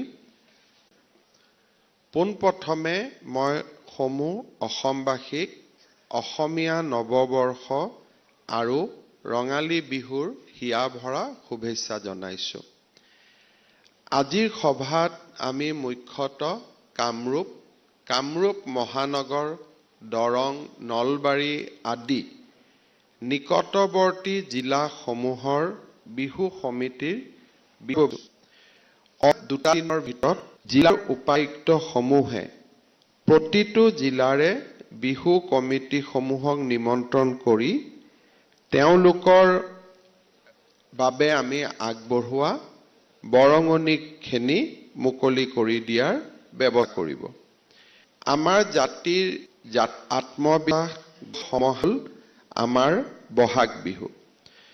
চহা জীৱনৰ লোক সংস্কৃতিৰ বিধৌত বিহুৰ বৰ্ণিল ৰূপে সকলোকে অনুপ্ৰাণিত কৰি আহিছে। বসন্তকালীন এই উৎসৱৰ লগত জড়িত আছে প্ৰকৃতিৰ সৈতে মানুহৰ আত্মিক সম্পৰ্ক, য'ত প্ৰতিফলিত হয় লোক জীৱনৰ বিভিন্ন ৰূপে যাত্ৰাৰ ঘাট পৰিঘাটত যেনেকৈ কৃষ্টি ৰূপান্তৰ হয়, সংস্কৃতিৰ আলৈ জীৱন যাত্ৰা তেনেকে আগুৱাই যায়। গতিকে জীৱন যাত্ৰাৰ লগত কৃষ্টি সংস্কৃতি ওতঃপ্ৰোতভাৱে জড়িত।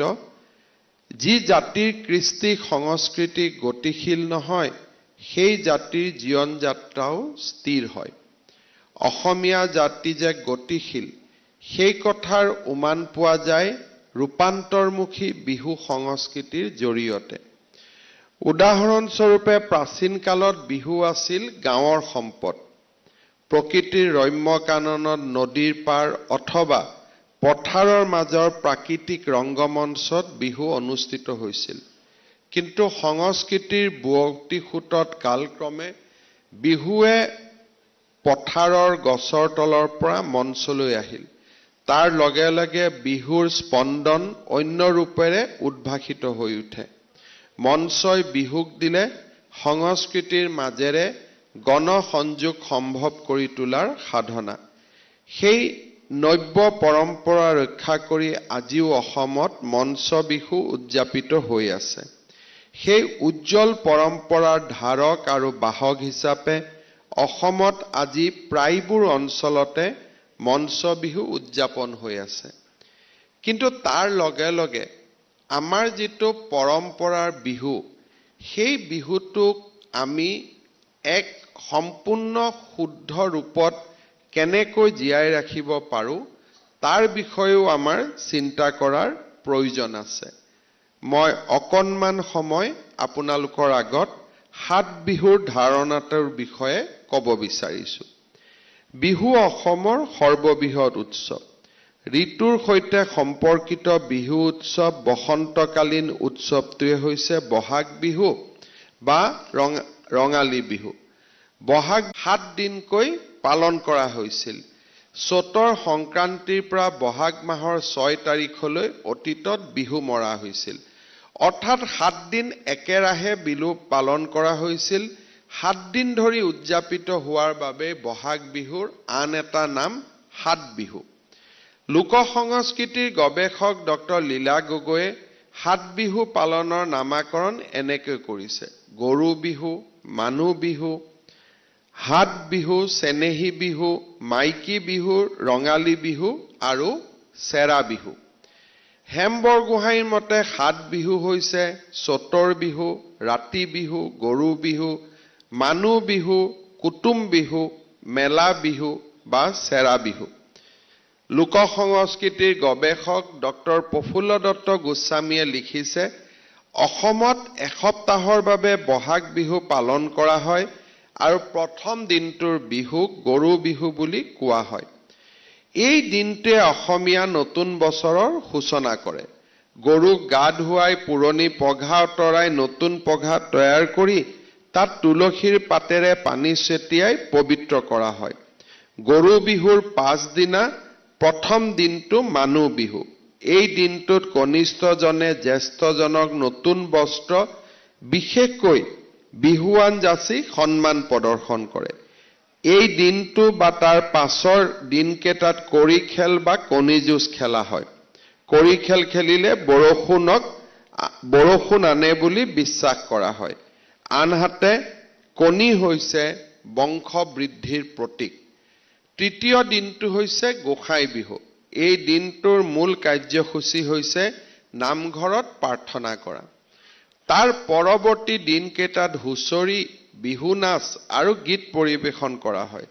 বিহু নৃত্যৰ সৈতে ঢোল, পেঁপা, গগনা, টকা, সুতুলি আদি লোকবাদ্য পৰিৱেশন কৰা হয়। 7 দিনৰ অন্তত যেতিয়া হুঁচৰি গোৱা অন্ত হয়, সেইদিনাই বিহু উৰুৱাই বিহুক আনুষ্ঠানিকভাৱে বিদায় জনোৱা হয়। এই 7 বিহুৰ নামাকৰণ যিয়ে নহওক কিয়, অতীতত 7 দিনলৈহে বিহু উদযাপিত হৈছিল। বিহু 7 দিনীয়াকৈ কিয় পালন হয় তাৰো যুক্তিযুক্ততা আছিল। আহোম ৰাজ শাসনকালতে বিহু এক নিৰ্দিষ্ট ৰূপ পৰিগ্ৰহ কৰিছিল। বহুতৰ মতে আহোম ৰজাৰ দিনত ৰংঘৰ চৌহদৰ পৰা নামনিলৈ বিহু মাৰি আহোঁতে কলিয়াবৰত 7 দিন লাগিছিল। সেই 7 দিনতে 7 বিহুৰ নামাকৰণ হৈছিল। তাতে বিহুৱাৰ চুৰিয়া খহি তেওঁলোক ভাগৰুৱা হৈছিল। তাৰ পৰা তেওঁলোকে বিহু মাৰিবলৈ মন নকৰি বিহু সামৰিছিল। সেয়াই হ'ল চেৰা বিহু। চেৰা মানে সৰু বা শেষ বিহু। আমাৰ এই উৎসৱ নিজে দিমেৰে পৰিচয় লোকে দাঙি আহিছে। উদাহৰণস্বৰূপে বহাগ বিহুক বড়োসকলে বৈশাগু বোলে, দেউৰীসকলে এই বিহুক বিচু, ৰাভাসকলে বৈশু বুলি কয়, ডিমাচাসকলে বুচু, টাইসকলে পয়হু, বৈহু, বয়হু আৰু বিহু বুলি কয়। এই বসন্তকালীন উৎসৱটো যিহেতু ঘাইকৈ ৰং ৰইজ কৰা হয়, সেইবাবে বিহু শব্দটো আনন্দ কৰাৰ সমৰ্থক স্বৰূপেও অসমীয়া ভাষাত ব্যৱহাৰ কৰা হয়। বিহুৰ লগত আমাৰ জড়িত হৈ আছে বিহুৱান গামোচাখন। ডক্টৰ প্ৰফুল্ল দত্ত গোস্বামীৰ মতে মানুহে বিহুৰ দিনাখন কনিষ্ঠজনে জ্যেষ্ঠজনক মানুহ বিহুৰ দিনাখন কনিষ্ঠজনে জ্যেষ্ঠজনক বিহু নাম যাচি প্ৰদৰ্শন কৰে। ডক্টৰ লীলা গগৈৰ মতে আহোম ৰজাৰ ৰাজত্বৰ দিনৰ পৰা গামোচাৰ ব্যৱহাৰ আছিল। বিহু নৃত্য পৰিৱেশনত বিহুৱাই মূৰৰ আৰু কপালত গামোচা মেৰিয়াই লয়। গামোচাই আজিও স্বকীয় বৈশিষ্ট্যৰে নিজক উদ্ভাসিত কৰি অসমীয়া জাতিৰ সংস্কৃতিক প্ৰতিনিধিত্ব কৰে। অসমীয়া গামোচাৰ প্ৰায় 10টা বিভিন্ন প্ৰকাৰ সাংস্কৃতিক পণ্ডিতসকলে বিচাৰি উলিয়াইছে। গোসাঁই ঘৰৰ থাপনা, আসন, ধৰ্মীয় গ্ৰন্থ, মণিকূটত ব্যৱহাৰ কৰা গামোচাখনৰ নাম হ'ল গোসাঁই গামোচা। অসমীয়া জনজীৱনত সবাতোকৈ আদৰণীয় সম্ভাষণমূলক বিহু গামোচাখন হ'ল বা গামোচাখনৰ নাম হ'ল বিহুৱান। সাধাৰণভাৱে বোৱা আৰু দৈনন্দিন কাৰ্যত উপযোগীখন হ'ল উকা গামোচা। 4 হাতমান দীঘল, 2.5 হাতমান বহল আনাকাটা গামোচা সকাম, পূজা, পাৰ্বণ আদিত পুৰুষ মহিলা উভয়ে কান্ধত বা ডিঙিত ওলমাই লোৱা কপাহী সূতাৰে বোৱা হাচতি, মোটা মজলীয়া কেঁচা সূতাৰ প্ৰয়োগ কৰি বোৱা তিয়নি গামোচা, ৰঙা সূতাৰে সৰু সৰু ফুল দি কপাহী সূতাৰে বোৱা বা সৰু সৰু বুটা দি বোৱা তামোল গামোচা, অসমীয়া জাতিৰ প্ৰতীক স্বৰূপ উন্নত মানৰ কপাহী পাট সূতাৰে বোৱা ফুলাম গামোচা, সুন্দৰ চানেকিৰে কপাহী পাট, লুধিয়ানা, মুগা সূতাৰে 2 মূৰে ফুল তোলাৰ উপৰিও গোটেই গামোচাখনকে ফুল বা আঁচু দি বৈ লোৱা দৰা বৰণৰ গামোচা, ৰঙা পাট বা কপাহী সূতাৰে বোৱা টঙালী গামোচা অসমীয়া বস্ত্ৰৰ চহকী সম্পদ। গামোচাক লৈ আমি যেতিয়া বিতৰ্ক কৰোঁ সেই সময়ত গামোচাৰ উপকাৰিতা আৰু গামোচাৰ বিভিন্ন প্ৰণালী জনা আমাৰ বাবে বহুত প্ৰয়োজনীয়। উকা গামোচাখন আমি সাধাৰণভাৱে ব্যৱহাৰ কৰোঁ। গামোচাত ব্যৱহাৰ কৰোঁ, সি কেতিয়াবা বিভিন্ন স্থানত থাকিব, কাৰণ উকা গামোচাখন আমাৰ সম্ভাষণৰ প্ৰতীক নহয়। সেইবাবে কেতিয়াবা ছ'চিয়েল মিডিয়াত গামোচা এখন কৰবাত থকা দেখিলেই আমি যিটো হুলস্থুল লগাই দিওঁ, তাৰ আগতে আমি বাছি উলিয়াব লাগে যে গামোচাখন বিহুৱান, গোসাঁই গামোচা নে উকা গামোচা। উকা গামোচা পৰম্পৰাগতভাৱে গ্ৰাম্য জীৱনত আমি দৈনন্দিন কামৰ বাবে ব্যৱহাৰ কৰোঁ। বহুতে গামোচাখন তলত পিন্ধিও ৰাখে, কিছুমানে গামোচাখন দি গা মুছে, গামোচাখন দি বিভিন্ন ধৰণৰ কাম দৈনন্দিন জীৱনত সমাধান কৰা হয়। সেইবাবে ইয়াক দৈনন্দিন কাৰ্যৰ বাবে ব্যৱহাৰ উকা গামোচা বুলি কোৱা হৈছে। সেইবাবে আমি গামোচাতকৈ বিহুৱান আৰু গামোচাৰ মাজৰ পাৰ্থক্য, গোসাঁই গামোচাৰ পাৰ্থক্য, আনাকাটা গামোচাৰ পাৰ্থক্য, তিয়নি, তামোল গামোচা, ফুলাম গামোচা, দৰা বৰণৰ গামোচা, টঙালী গামোচাৰ বিষয়ে আমি বুজা উচিত। আমাৰ নতুন প্ৰজন্মই এই গোটেই গামোচাবিধ ক'তো নেদেখাৰ বাবে নতুন প্ৰজন্মই সাধাৰণতে কোনোবা এখন গামোচা কি ধৰণে ব্যৱহাৰ কৰা হয় তাৰ ব্যৱহাৰ নজনা বাবে আমি কিছু ক্ষেত্ৰত প্ৰয়োজনীয়তকৈ অধিক প্ৰতিক্ৰিয়া প্ৰকাশ কৰোঁ। এইবিলাকৰ বিষয়ে মই কিয় কৈছোঁ আপোনালোকৰ আগত, তাৰ বিষয়ে মই অকণমান পিছত দাঙি ধৰিম।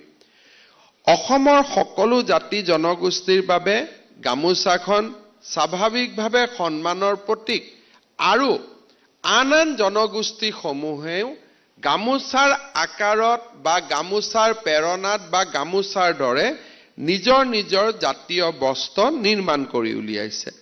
বড়োসকলে ডিঙিত পৰিৱেশন কৰা সেউজীয়া, বেঙুনীয়া, ৰঙা, নীলা, হালধীয়া, কমলা, বগা আদি হাতুৰঙী সূতাৰ অপূৰ্ব সৃষ্টি আৰণাইখনে বড়ো শিপিনীসকলৰ তাঁত শিল্পৰ সুন্দৰ আৰু অসাধাৰণ কাৰিকৰী নিদৰ্শন দাঙি ধৰে।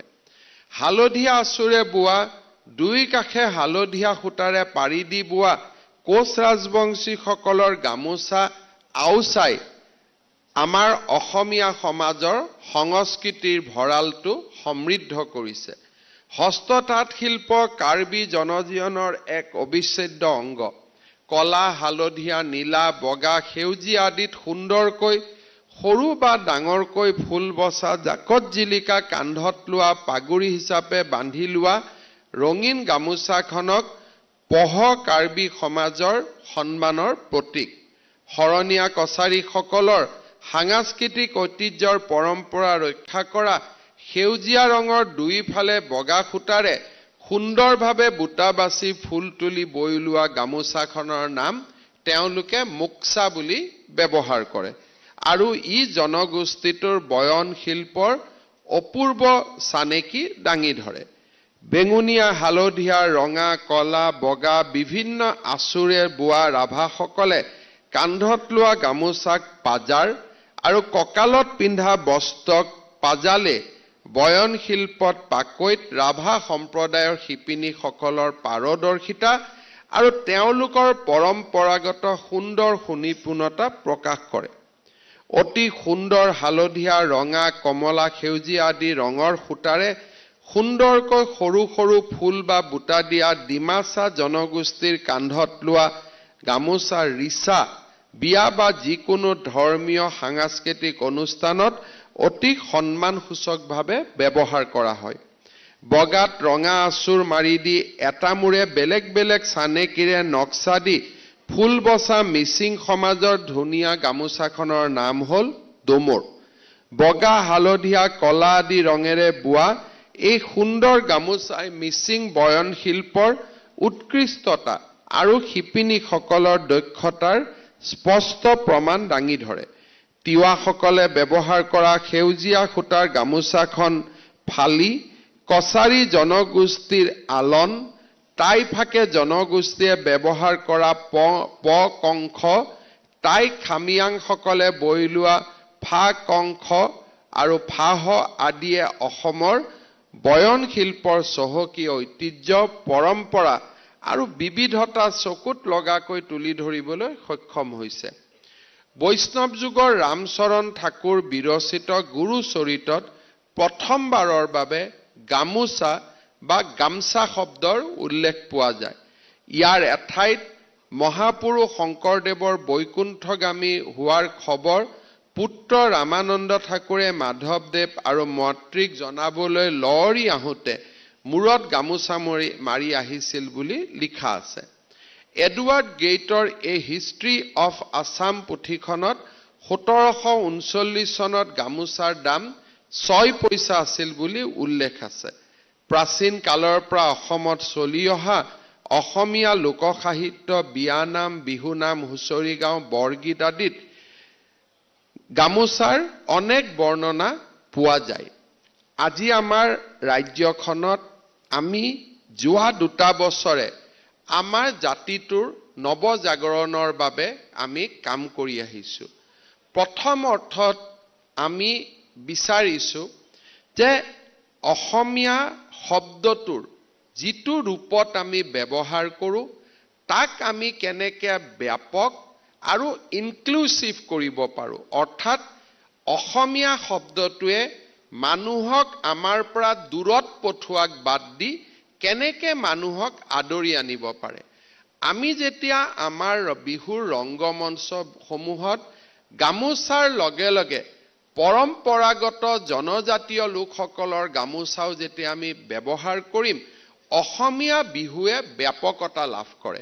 আমি যেতিয়া গামোচাখন উপহাৰ দিওঁ তাৰ লগে লগে বড়োসকলৰ আৰণাই, কোচসকলৰ বা আমাৰ মিচিংসকলৰ বিভিন্ন গামোচাও যেতিয়া তাৰ লগত আমি প্ৰচলন কৰিম, তেতিয়া আমাৰ অসমীয়া সমাজে আমি যে ব্যাপকতাৰ ফালে আগবাঢ়িছোঁ তাক অলপ হ'লেও অংকিত কৰে।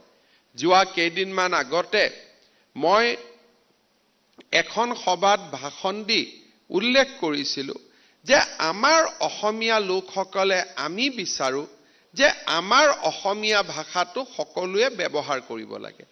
কিন্তু আমি অসমীয়াসকল এই জাতিৰ খিলঞ্জীয়া কিমান হাজাৰ চনৰ আগৰ তাৰ নৃতাত্ত্বিক বৰ্ণনা যদি আমি চাওঁ তেতিয়াহ'লে দেখা পাওঁ যে জনজাতীয় লোকসকল আমাতকৈ বহু আগতে এই অসম ভূমিত আহি বাস কৰিছিল। গতিকে আমি যদি বিচাৰো যে বড়োসকলে অসমীয়া শিকক, আমিও এটা নহয় এটা জীৱনকালত জনগোষ্ঠীয় ভাষা শিকাটো আমাৰ দায়িত্ব আৰু কৰ্তব্য হয় নে নহয়? আমি যদি এজন অসমীয়া মানুহে মিচিং ক'ব পাৰো, কোনোবাই বড়ো ক'ব পাৰো, আৰু বড়োসকলেও যেতিয়া অসমীয়া ক'ব, কিন্তু আমি যদি ভাবো যে ৰেলগাড়ীটো একপক্ষীয়ভাৱে চলি থাকক, সকলোৱে অসমীয়া কওক, আৰু আমি কোনেও জনজাতীয় ভাষা নিশিকো, জাতি গঠন স্তব্ধ হৈ যায়, জাতি গঠনৰ পথ ৰুদ্ধ হয়। আৰু সেই কাৰণে মই আহ্বান জনাইছিলো যে আমাৰ অসমৰ শিক্ষাৰ্থী বিদ্যাৰ্থীসকলে অসমীয়া ভাষাৰ লগতে এটা হলেও জনজাতীয় ভাষা শিকাৰ বাবে প্ৰয়াস আৰু প্ৰচেষ্টা হাতত ল'ব লাগে।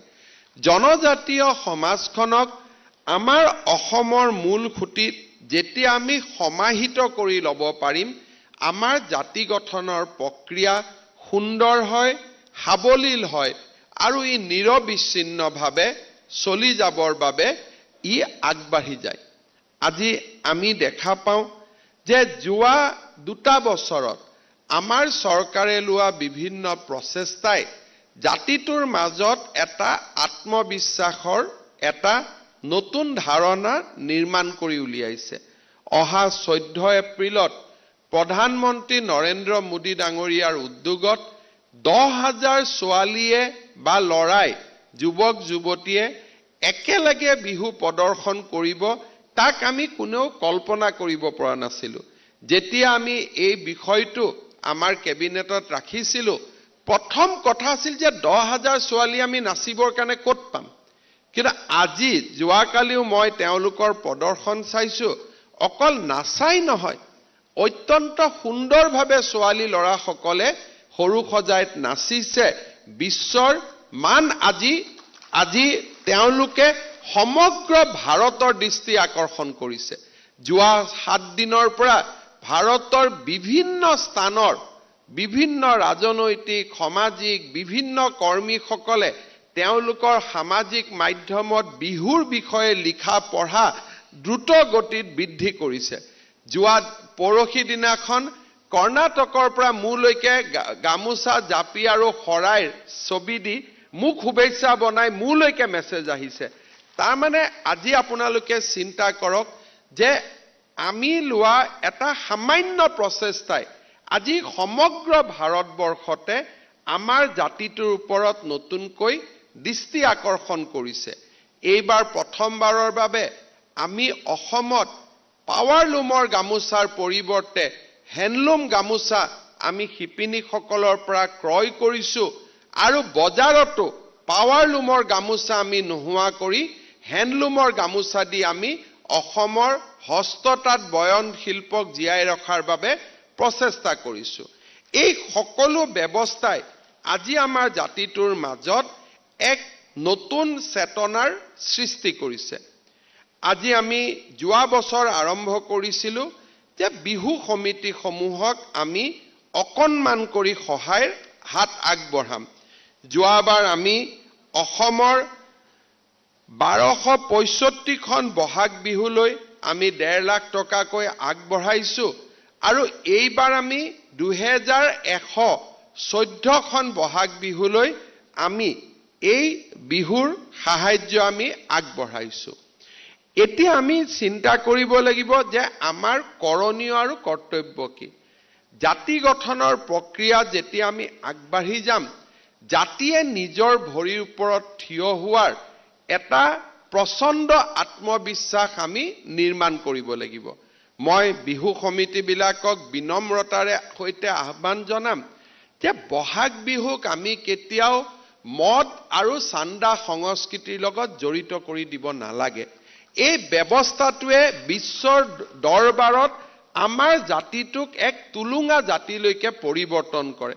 বিহু কমিটিবিলাকে সদায় চাব লাগে যে বহাগ বিহু আমি কোন আৰ্টিষ্টক মাতি বিহু কৰিলো, সি আমাৰ জাতীয় সন্মানক নিদৰ্শন নকৰে।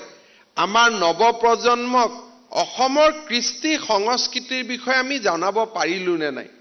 আমাৰ নৱপ্ৰজন্মৰ মাজত হুঁচৰি আদিৰ প্ৰতি ল'ৰা ছোৱালীক আকৰ্ষণ কৰিব পাৰিলো নে নাই কোনোবা মানুহৰ টেবুলত ধমকি দি কোনোবা ব্যৱসায় টেবুলত ধমকি দি উপাৰ্জন কৰা টকাৰে অসমীয়া বিহু প্ৰাচীন কালৰ পৰাও নাছিল আৰু তেনেকে আমাৰ জাতি সত্তা নিৰ্মাণো হ'ব নোৱাৰে আৰু সেইবাবে মই সমগ্ৰ অসমৰ বিহু সমিতিসমূহক আহ্বান জনাম যে আমাৰ জাতিটোৰ কপালত থকা আটাইতকৈ বদনামৰ বস্তুটি হৈছে চান্দা সংস্কৃতি আৰু এই চান্দা সংস্কৃতি যেতিয়া আমি নোহোৱা কৰি দিম আপোনালোকে দেখিব আমাৰ জাতিটোৰ সন্মান কিমান বৃদ্ধি পাব যোৱা দুটা বছৰত চান্দাৰ ব্যৱসায় নোহোৱা হৈ যোৱাৰ কাৰণে বা কমি যোৱাৰ কাৰণে যতে যাওঁ ব্যৱসায়ীসকলে স্বস্তিৰ নিশ্বাস পেলায় মই বিহু সমিতিসমূহক আহ্বান জনাম যে জাতিৰ গামোচা ডিঙিত লৈ আমি মানুহৰ ওচৰত হাত পাতিব নালাগে আৰু হাত পতাৰ লগে লগে মানুহক কেতিয়াও বলপূৰ্বকভাৱে কৰাটোতো আৰু ডাঙৰ অপৰাধ মই ভাবো যে লাহে লাহে আমাৰ অসমীয়া মানুহে অন্ততঃ বিহুৰ নামত বলপূৰ্বকভাৱে চান্দা সংগ্ৰহ কৰাৰ প্ৰৱণতাৰ পৰা আঁতৰি যাব কাৰণ তেনে প্ৰৱণতাই আমাৰ জাতীয় সন্মানক আঘাত কৰে তাৰ লগে লগে মই এই কথাও নিশ্চিতভাৱে ক'ব খোজো যে বিহুৰ পেণ্ডেলত মদৰ প্ৰচলনে আমাৰ জাতিটোক দুৰ্বল কৰি তুলিছে কোনোবাই ঘৰত খাওক মোৰ ক'বলগীয়া একো কথা নাই কিন্তু বিহুৰ পেণ্ডেলত মদ খাই ষ্টেজত টেলিভিছনত দেখি থাকো যে একোজন কমিটিৰ সদস্য হওক বা গাঁৱৰ অকনমান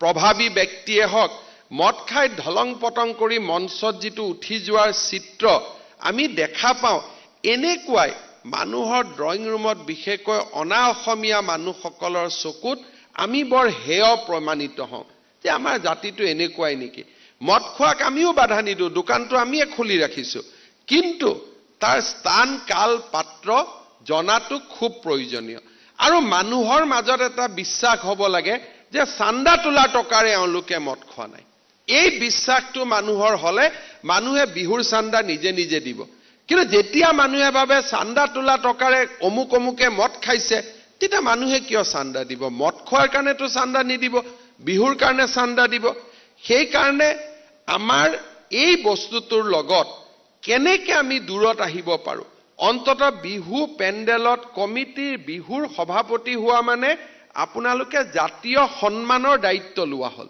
বিহুৰ সম্পাদক হোৱা মানে কমিটিৰ বিষয়বব হোৱা মানে অসমীয়া জাতিৰ সন্মান সেইকেইটা দিন আপোনালোকৰ শিৰত প্ৰতিষ্ঠিত হয় আজি যেনেকে মই মুখ্যমন্ত্ৰী হিচাপে মই ভাল কৰো বেয়া কৰো হি জাতিটোক প্ৰতিনিধিত্ব কৰিব ঠিক তেনেধৰণে বিহু কমিটিৰ সদস্যসকলে সেই অঞ্চলটোত আমাৰ জাতিটোক প্ৰতিনিধিত্ব কৰে সেইবাবে মই আহ্বান জনাম যে বিহুৰ লগত যোগ হৈ পৰা যিটো এটা লাহে লাহে আমি টিভিত দেখা পাওঁ এই ব্যৱস্থাটোৰ পৰা আমি দূৰত যাব লাগে আৰু আমি নিয়ম কৰিব লাগে যে বিহু পেণ্ডেলৰ 200 মিটাৰ 500 মিটাৰৰ ভিতৰত না কোনোবাই মদ খাব পাৰে না কোনোবাই মদ খাই সোমাব পাৰে কাৰণ মহিলাসকল তাত উপস্থিত থাকে এই ধৰণৰ পৰম্পৰাৰ পৰা আমি দূৰত যাব লাগে আৰু তাৰ লগে লগে আমি যিবিলাক হস্তিয়া কাম গঢ়ি তুলো যে বৰষুণ হোৱা বুকাৰ ওপৰত গৈ নাচিব অমুক কৰিব সাংস্কৃতিক অনুষ্ঠান কৰি সব কৰক কিন্তু বিহু শব্দটো সন্মুখত লৈ কিছুমান কাম আমি কৰিব নালাগে যেতিয়া কালচাৰেল শো নাম দিম যি কৰে কৰি থাকক জেঠতো সাংস্কৃতিক অনুষ্ঠান পাতক মাঘতো পাতক অসমত প্ৰতিদিনে সাংস্কৃতিক অনুষ্ঠান হওক কিন্তু বিহু নামটোৰ আমি অপব্যৱহাৰৰ পৰা আমি দূৰত থাকিব লাগে এপ্ৰিল মাহ শেষ হল বিহু শেষ হল এবাৰ মই জিলা উপায়ুক্ত সকলকো কৈছো যে 1 জেঠৰ পৰা কাকো আমি বিহু পাতিব অনুমতি নিদিওঁ সাংস্কৃতিক অনুষ্ঠান পাতিব অনুমতি দিম কিন্তু বিহু পাতিব আমি কাকো অনুমতি নিদিওঁ কালচাৰেল শো পাতাত আমাৰ কোনো কথা নাই সাংস্কৃতিক অনুষ্ঠান 12 বছৰ 12 মাহ হ'ব পাৰে কিন্তু বহাগী বিদায় হওক বহাগ আদৰণি হওক 31 তাৰিখ পাৰ হৈ যাব তাৰ পিছত আমাৰ নামটো বদলাইহে পাৰমিশন খুজিব লাগিব যে আমি এখন সাংস্কৃতিক অনুষ্ঠান পাতিব খুজিছো আমাৰ আপত্তি নাই জেঠতো পাতক মাঘতো পাতক কিন্তু বিহু পাতিম বুলি জেঠত ক'লে অনা অসমীয়া মানুহসকলে কয় তো বিহু 7 দিনহে আছিলে এতিয়াতো 30 দিন হল এতিয়া কি 60 দিনো চান্দা দি থাকিব লাগিব নেকি এই যিবিলাক প্ৰৱণতা আমি দূৰত ৰাখিব লাগিব কাৰণ জাতি এটাৰ প্ৰতি সন্মান যেতিয়া বাঢ়ে তেতিয়া জাতিটোৱে মুখেদি ক'ব নালাগে ইংগিত কৰিলে কাম হৈ যায় যেতিয়া আত্মসন্মান নাথাকে তেতিয়া আমি ক'লেও কাম নহয় আৰু যিজন ব্যক্তিৰ আত্মসন্মান থাকে তেওঁ মাত্ৰ ইংগিত দিলে কামবিলাক নিজে নিজে হৈ থাকে সেইবাবে মই আশা কৰিম যে আমাৰ বিহু পালনৰ লগে লগে আমাৰ জাতিটোৰ নৱজাগৰণৰ বাবে আমি কাম কৰিব লাগে বিহু সমিতিসমূহে এই ক্ষেত্ৰত নিজৰ নিজৰ দায়িত্ব পালন কৰিব পাৰে যোৱাবাৰো মই আপোনালোকক উল্লেখ কৰিছিলোঁ যে বিহু সমিতিবিলাকে গাঁৱে গাঁৱে হুঁচৰি গোৱা টকা পইচা কালেকশ্যন নকৰাকৈ গাঁৱে গাঁৱে হুঁচৰি গোৱা ব্যৱস্থাটো আৰম্ভ কৰিব লাগে কাৰণ আমি বিশ্বাস কৰোঁ অসমীয়া মানুহে যে পদুলিত যদি বহাগত কোনোবাই আহি হুঁচৰি মাৰে গোটেই বছৰটো আমাৰ মংগলজনকভাৱে পাৰ হয় কাৰণ হুঁচৰি আশীৰ্বাদ হয় হুঁচৰি এটা সামাজিক সেই ব্যক্তিজনৰ পৰিয়ালৰ ওপৰত দিয়া আশীৰ্বাদ আজি আমি বহু দিনৰ পৰা বিহু কৰিছো গুৱাহাটীতো বিহু কৰিছো অন্তত বিহু কমিটিখনৰ ওচৰে পাজৰে থকা 50 ঘৰ মানুহৰ ঘৰত যদি আমি হুঁচৰি পঠিয়াব পাৰো আৰু চান্দা এটকা 11 টকাতে যথেষ্ট তাতকৈ বেছি আশা কৰিব নালাগে পৰিয়ালটোক যদি আমি আশীৰ্বাদ দি থৈ আহো আপোনালোকে দেখিব পিছদিনা পৰিয়ালটোৱে নিজে আহি বিহু কমিটিত নিজৰ চান্দা দি থৈ যাব আমি কাকো জোৰ কৰিব নালাগে এয়া হৈছে মানুহৰ আদান আৰু প্ৰদান যেতিয়া পৰিয়ালটোক আশীৰ্বাদ দিব পৰিয়ালটোৱে বটাত যি দিব সেইখিনি হয়তো এনেই নিদিলেহেঁতেন কিন্তু মনৰ খুব আত্মিক সন্তুষ্টিৰে বটাটোত দিব কিন্তু আজি আমাৰ বহু বিহু কমিটিয়ে এই কামবিলাক কৰা নাই মঞ্চ বিহু কৰিলেও 7 বিহুৰ পৰম্পৰা আমি ৰক্ষা কৰাটো আমাৰ বাবে দায়িত্ব অহা বছৰৰ পৰা আমাৰ অসম চৰকাৰতো আমি সিদ্ধান্ত লৈছো যে আমি চৰকাৰীভাৱে 7 বিহু আমি পতাৰ ব্যৱস্থা আৰম্ভ কৰিম কোনোবা জিলাৰ কোনোবা এটা স্থানত আমি গৰু বিহু পাতিম প্ৰতীকীভাৱে যাতে তাৰ পৰা আন সকলেও প্ৰেৰণা ল'ব পাৰে 7 বিহুৰ পৰম্পৰা আমি অসমত আকৌ ঘূৰাই আনিব খুজিছো আৰু সেই ক্ষেত্ৰত এইবাৰ বিহু উদযাপনৰ পিছত অসমত আমি 7 বিহুৰ এটা নতুন কল্পনাৰে প্ৰত্যেকখন জিলাতে আমি এই ব্যৱস্থা কৰিব খুজিছো যাতে অসমীয়া জাতিয়ে নিজৰ ভৰিৰ তলৰ মাটি কেতিয়াও হেৰুৱাই নিদিয়ে দৰ্জা খিৰিকী খোলা থাকিব কিন্তু ভৰিৰ তলৰ মাটি হেৰাই গলে আমাৰ জাতিটোৰ চিনাকি নোহোৱা হ'ব সেইবাবে ভৰিৰ তলৰ মাটিত আমি দৃঢ়তাৰে থিয় হৈ দৰ্জা আৰু খিৰিকীবোৰ খোলা থৈ দিলে আধুনিকতাও আহিব ৰূপান্তৰো আহিব আৰু ৰূপান্তৰ আৰু আধুনিকতাৰ মাজত জাতিটোৰ যি মেৰুদণ্ড সেই মেৰুদণ্ডও জীয়াই থাকিব পুনৰ এবাৰ আপোনালোক সকলোকে এটা সুন্দৰ বহাগ বিহুৰ বাবে মই মোৰ আগতীয়া অভিনন্দন জনাইছো অসমবাসীক আগতীয়াকৈ বহাগ বিহুৰ ৰঙালী বিহুৰ শুভেচ্ছা জনাই মই মোৰ বক্তব্যৰ সামৰণি মাৰিছো ধন্যবাদ नमस्कार मध्य प्रदेश में युवाओं को सरकारी नौकरी देने का अभियान तेज गति से चल रहा है अलग अलग जिलों में रोजगार मेलों का आयोजन कर विभिन्न पदों पर हजारों युवाओं की भर्ती की गई है इनमें से 22,400 से ज्यादा युवाओं की शिक्षक के पद पर भर्ती हुई है आज अनेकों युवाओं को नियुक्ति पत्र भी मिले हैं मैं सभी युवाओं को शिक्षण जैसे महत्वपूर्ण कार्य से जुड़ने के लिए बहुत बहुत बधाई और शुभकामनाएं देता हूं साथियों केंद्र सरकार ने आधुनिक और विकसित भारत की आवश्यकताओं को देखते हुए नई राष्ट्रीय शिक्षा नीति लागू की है ये नीति बच्चों के सर्वांगीण विकास संपूर्ण विकास ज्ञान कौशल संस्कार और भारतीय मूल्यों के संवर्धन पर जोर देती है। इस नीति को प्रभावी रूप से लागू करने में शिक्षकों की सबसे महत्वपूर्ण भूमिका है। मध्य प्रदेश में व्यापक तौर पर शिक्षक नियुक्ति का अभियान इस दिशा में एक बड़ा कदम है। मुझे बताया गया है कि कुल नई भर्तियों में से लगभग आधे शिक्षक आदिवासी इलाकों के विद्यालयों में नियुक्त होंगे। इतनी बड़ी संख्या में शिक्षकों की नियुक्ति से सबसे अधिक लाभ ग्रामीण क्षेत्र के बच्चों को होगा, हमारी भावी पीढ़ी को होगा। मुझे खुशी है कि एमपी सरकार ने इस वर्ष 1 लाख से अधिक सरकारी पदों पर भर्ती का लक्ष्य रखा है। इस साल के अंत तक 60,000 से ज्यादा शिक्षकों की नियुक्ति का भी लक्ष्य है। इन्हीं प्रयासों का परिणाम है कि नेशनल अचीवमेंट सर्वे में एमपी ने शिक्षा की गुणवत्ता में बड़ी छलांग लगाई है। इस रैंकिंग में एमपी का स्थान 17वें नंबर से 5वें नंबर पर पहुंच गया है, यानी 12 नंबर की छलांग, और वो भी बिना हो हल्ला किए, बिना शोर मचाए, बिना विज्ञापनों पर पैसे लुटाए, चुपचाप। इस तरह का कार्य करने के लिए समर्पण चाहिए। समर्पण के बिना यह संभव नहीं होता है।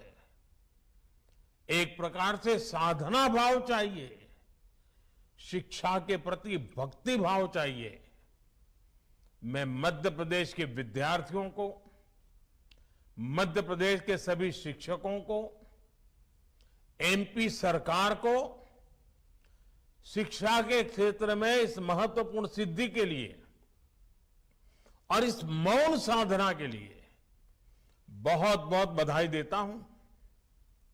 साथियों, आजादी के अमृत काल में देश बड़े लक्ष्यों और नए संकल्पों के साथ आगे बढ़ रहा है। इन लक्ष्यों की प्राप्ति के लिए विकास के जो कार्य हो रहे हैं वो आज हर सेक्टर में रोजगार के नए अवसर बना रहे हैं। अलग अलग क्षेत्रों में आज जिस तेज गति से इंफ्रास्ट्रक्चर निर्माण की रफ्तार बढ़ी है, उससे भी रोजगार की नई संभावनाएं बन रही है। जैसे कुछ ही दिन पहले भोपाल से दिल्ली के बीच वंदे भारत ट्रेन की शुरुआत हुई है। इस ट्रेन से प्रोफेशनल्स, कारोबारियों को तो सुविधा मिलेगी, साथ ही पर्यटन को भी बढ़ावा मिलेगा। वन स्टेशन वन प्रोडक्ट और वन डिस्ट्रिक्ट वन प्रोडक्ट, ऐसी अनेक योजनाओं से भी स्थानीय उत्पाद दूर दूर तक पहुंच रहे हैं। ये सभी योजनाएं रोजगार बढ़ाने और आय बढ़ाने में मदद कर रही है। इसके साथ ही मुद्रा योजना से उन लोगों को बड़ी मदद मिली है जो आर्थिक रूप से बहुत कमजोर थे लेकिन स्वरोजगार करना चाहते थे। सरकार ने पॉलिसी लेवल पर जो बदलाव किए हैं, उसने भारत के स्टार्टअप इकोसिस्टम में भी रोजगार के अनेकों नए अवसर बनाए हैं। साथियों, रोजगार और स्वरोजगार को बढ़ावा देने के लिए सरकार का स्किल डेवलपमेंट पर भी विशेष जोर है। प्रधानमंत्री कौशल विकास योजना के तहत युवाओं को ट्रेनिंग देने के लिए देश भर में कौशल विकास केंद्र खोले गए हैं। इस वर्ष के बजट में 30 स्किल इंडिया इंटरनेशनल सेंटर खोलने का ऐलान किया गया है। इनमें युवाओं को न्यू एज टेक्नोलॉजी के द्वारा ट्रेनिंग दी जाएगी। इस साल के बजट में पीएम विश्वकर्मा योजना के जरिए छोटे कारीगरों को ट्रेनिंग देने के साथ उन्हें एमएसएमई से भी जोड़ने की पहल की गई है।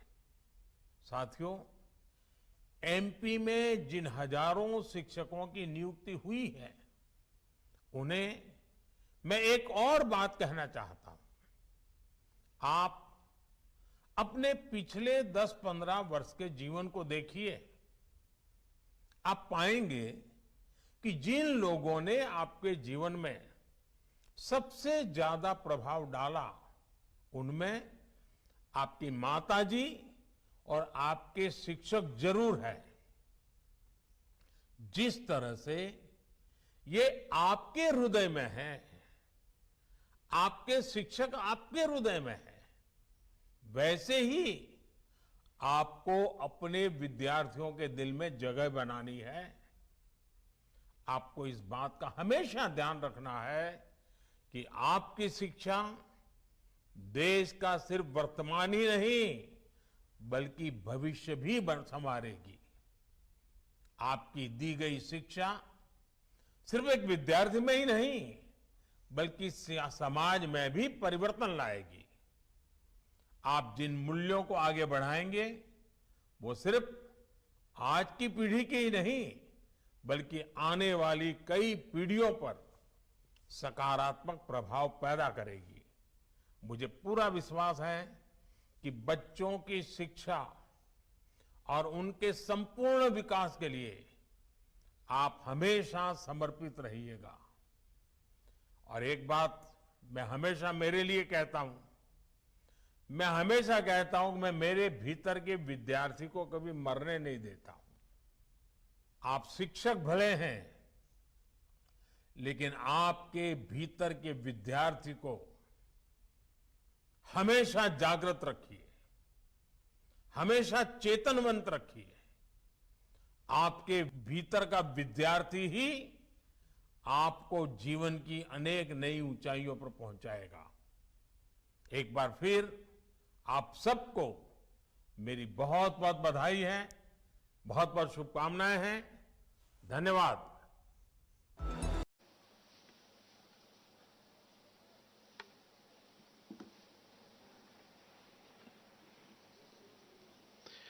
আজিৰ সভাত আমাৰ মাজত উপস্থিত অসম চৰকাৰৰ সাংস্কৃতিক পৰিক্ৰমা বিভাগৰ মন্ত্ৰী বিমল বৰা ডাঙৰীয়া, গুৱাহাটী লোকসভা সমষ্টিৰ সাংসদ কুইন ওজা ডাঙৰীয়ানী, কাৰ্বি আংলং স্বায়ত্তশাসিত পৰিষদৰ মুখ্য কাৰ্যবাহী সদস্য তুলিৰাম ৰংহাং ডাঙৰীয়া, চিপাঝাৰ বিধানসভা সমষ্টিৰ সন্মানীয় বিধায়ক পৰমানন্দ ৰাজবংশী ডাঙৰীয়া, আমাৰ মাজত উপস্থিত সাংস্কৃতিক পৰিকল্পনা বিভাগৰ প্ৰধান সচিব বি কল্যাণ চক্ৰৱৰ্তী ডাঙৰীয়া, আমাৰ মাজত উপস্থিত বিভাগৰ সঞ্চালিকা মীনাক্ষী দাস নাথ ডাঙৰীয়ানী, উপস্থিত বিভিন্ন বিহু কমিটিৰ পৰা অহা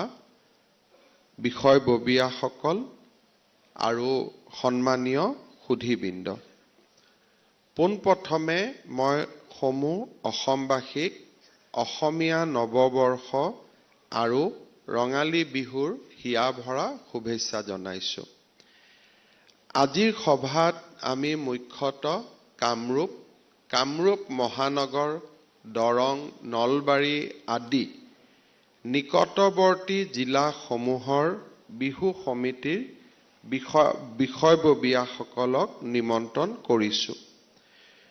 অহা 2 দিনৰ ভিতৰত জিলাৰ উপায়ুক্তসমূহে প্ৰতিটো জিলাৰে বিহু কমিটিসমূহক নিমন্ত্ৰণ কৰি তেওঁলোকৰ বাবে আমি আগবঢ়োৱা বৰঙণিখিনি মুকলি কৰি দিয়াৰ ব্যৱস্থা কৰিব। আমাৰ জাতিৰ আত্মবিশ্বাস, গৌৰৱ আৰু সাহসৰ সমাহাৰ হ'ল আমাৰ বহাগ বিহু। চহা জীৱনৰ লোক সংস্কৃতিৰ বিধৌত বিহুৰ বৰ্ণিল ৰূপে সকলোকে অনুপ্ৰাণিত কৰি আহিছে।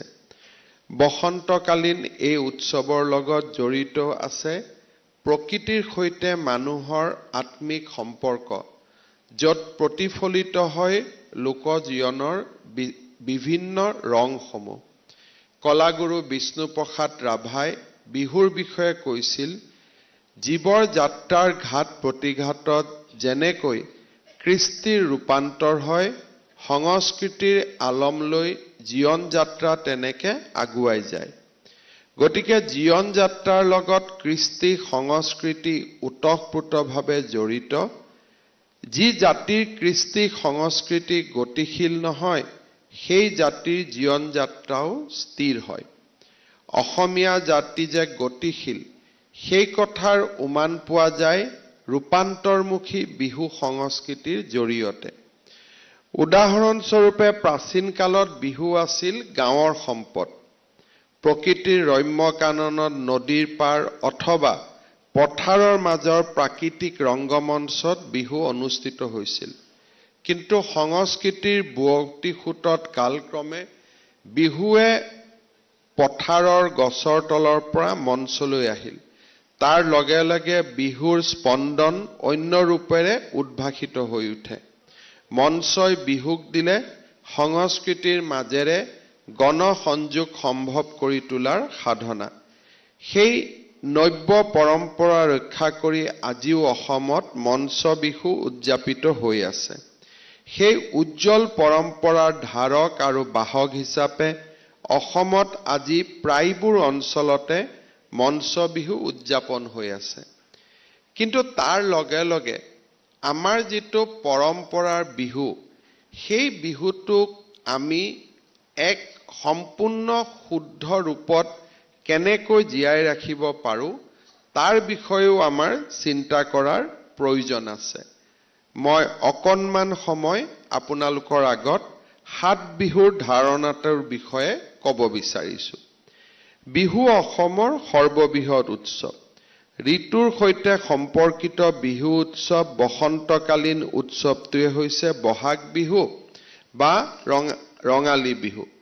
বহাগ বিহুৰ সৈতে কৃষি কাৰ্যৰ আৰম্ভণি অথবা উৰ্বৰতাৰ গভীৰ সম্পৰ্ক আছে। কৃষিজীৱী অসমীয়াৰ উৎসৱ বহাগ বিহু অতীতত 7 দিনকৈ পালন কৰা হৈছিল। চ'তৰ সংক্ৰান্তিৰ পৰা বহাগ মাহৰ 6 তাৰিখলৈ অতীতত বিহু মৰা হৈছিল। অৰ্থাৎ 7 দিন একেৰাহে বিহু পালন কৰা হৈছিল। 7 দিন ধৰি উদযাপিত হোৱাৰ বাবে বহাগ বিহুৰ আন এটা নাম 7 বিহু। লোক সংস্কৃতিৰ গৱেষক ডক্টৰ লীলা গগৈয়ে 7 বিহু পালনৰ নামাকৰণ এনেকৈ কৰিছে: গৰু বিহু, মানুহ বিহু, হাত বিহু, চেনেহী বিহু, মাইকী বিহু, ৰঙালী বিহু আৰু চেৰা বিহু। হেম বৰগোহাঁইৰ মতে 7 বিহু হৈছে চ'তৰ বিহু, ৰাতি বিহু, গৰু বিহু, মানুহ বিহু, কুটুম বিহু, মেলা বিহু বা চেৰা বিহু। লোক সংস্কৃতিৰ গৱেষক ডক্টৰ প্ৰফুল্ল দত্ত গোস্বামীয়ে লিখিছে, অসমত এসপ্তাহৰ বাবে বহাগ বিহু পালন কৰা হয় আৰু প্ৰথম দিনটোৰ বিহুক গৰু বিহু বুলি কোৱা হয়। এই দিনটোৱে অসমীয়া নতুন বছৰৰ সূচনা কৰে। গৰুক গা ধুৱাই পুৰণি পঘা আঁতৰাই নতুন পঘা তৈয়াৰ কৰি তাত তুলসীৰ পাতেৰে পানী ছটিয়াই পবিত্ৰ কৰা হয়। গৰু বিহুৰ পাছদিনা প্ৰথম দিনটো মানুহ বিহু।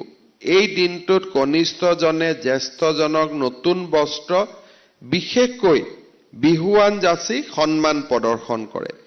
এই দিনটো বা তাৰ পাছৰ দিনকেইটাত কড়ি খেল বা কণী যুঁজ খেলা হয়। কড়ি খেল খেলিলে বৰষুণ আনে বুলি বিশ্বাস কৰা হয়। আনহাতে কণী হৈছে বংশ বৃদ্ধিৰ প্ৰতীক।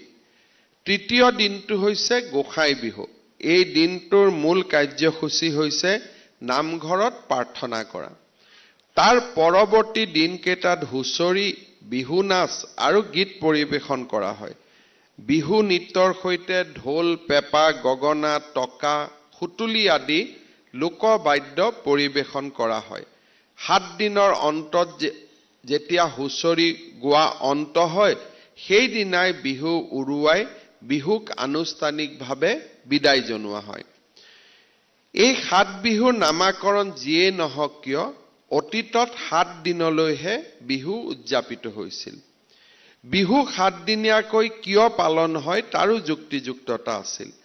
আহোম ৰাজ শাসনকালতে বিহু এক নিৰ্দিষ্ট ৰূপ পৰিগ্ৰহ কৰিছিল। বহুতৰ মতে আহোম ৰজাৰ দিনত ৰংঘৰ চৌহদৰ পৰা নামনিলৈ বিহু মাৰি আহোঁতে কলিয়াবৰত 7 দিন লাগিছিল। সেই 7 দিনতে 7 বিহুৰ নামাকৰণ হৈছিল। তাতে বিহুৱাৰ চুৰিয়া খহি তেওঁলোক ভাগৰুৱা হৈছিল।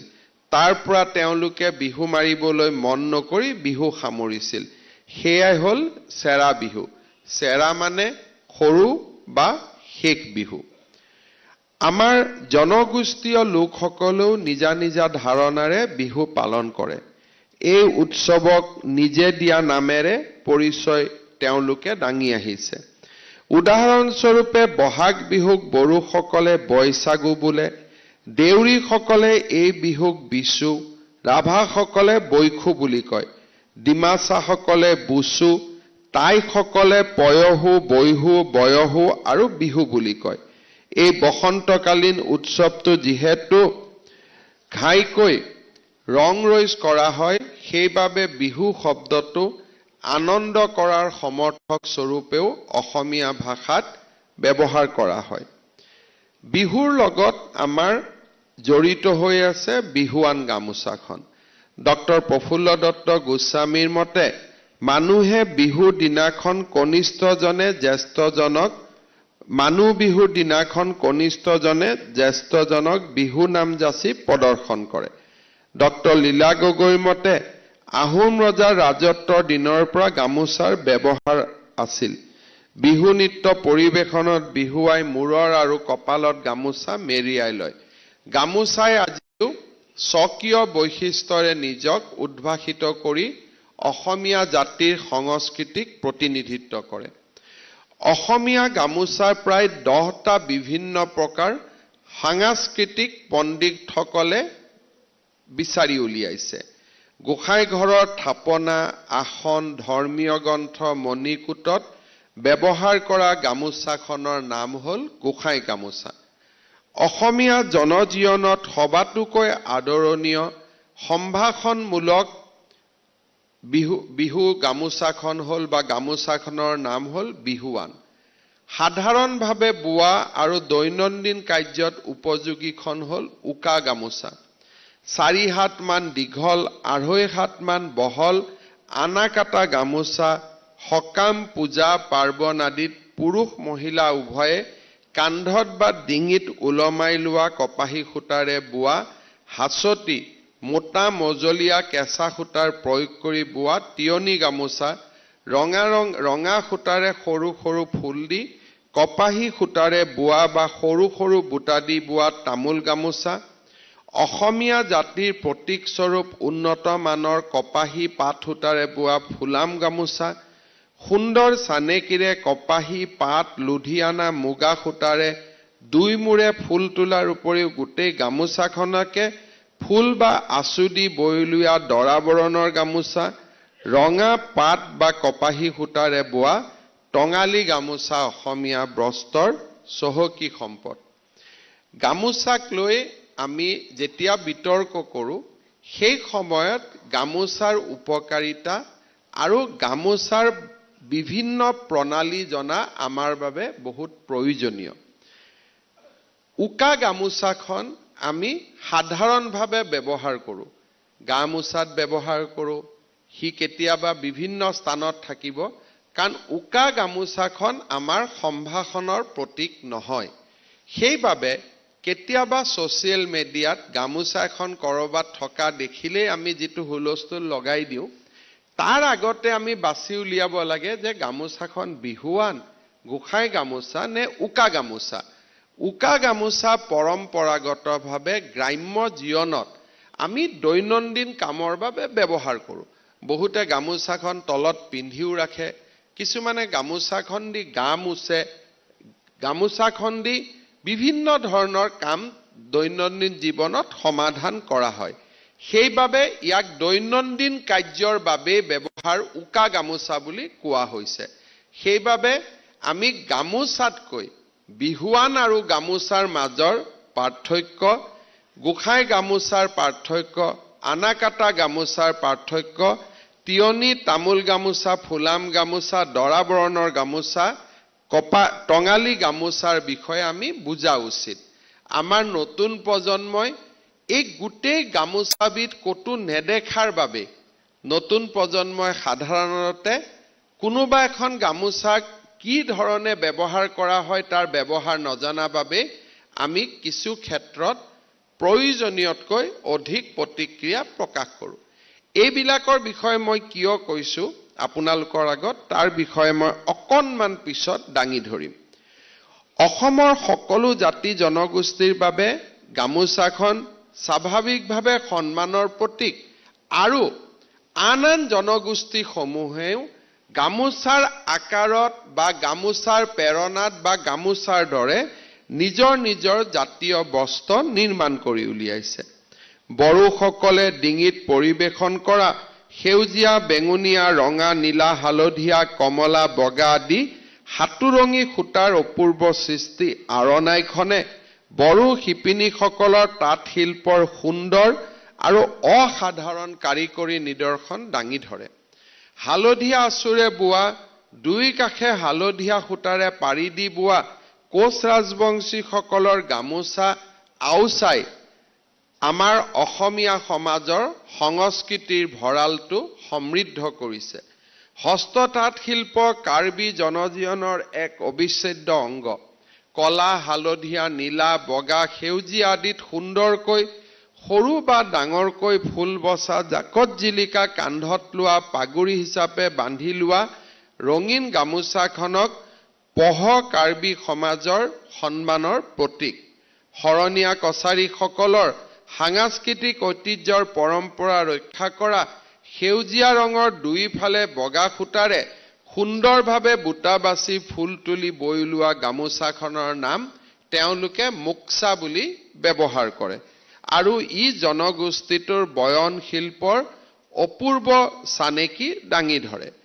বেঙুনীয়া, হালধীয়া, ৰঙা, কলা, বগা বিভিন্ন আঁচোৰে বোৱা ৰাভাসকলে কান্ধত লোৱা গামোচাক পাজাৰ আৰু কঁকালত পিন্ধা বস্ত্ৰক পাজালে বয়ন শিল্পত পাকৈত ৰাভা সম্প্ৰদায়ৰ শিপিনীসকলৰ পাৰদৰ্শিতা আৰু তেওঁলোকৰ পৰম্পৰাগত সুন্দৰ সুনিপুণতা প্ৰকাশ কৰে।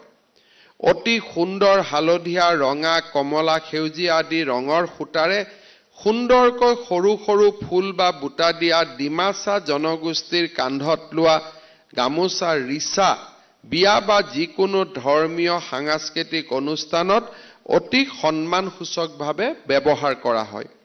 বগাত ৰঙা আঁচোৰ মাৰি দি এটা মূৰে বেলেগ বেলেগ চানেকিৰে নক্সা দি ফুল বচা মিচিং সমাজৰ ধুনীয়া গামোচাখনৰ নাম হ'ল ডোমৰ।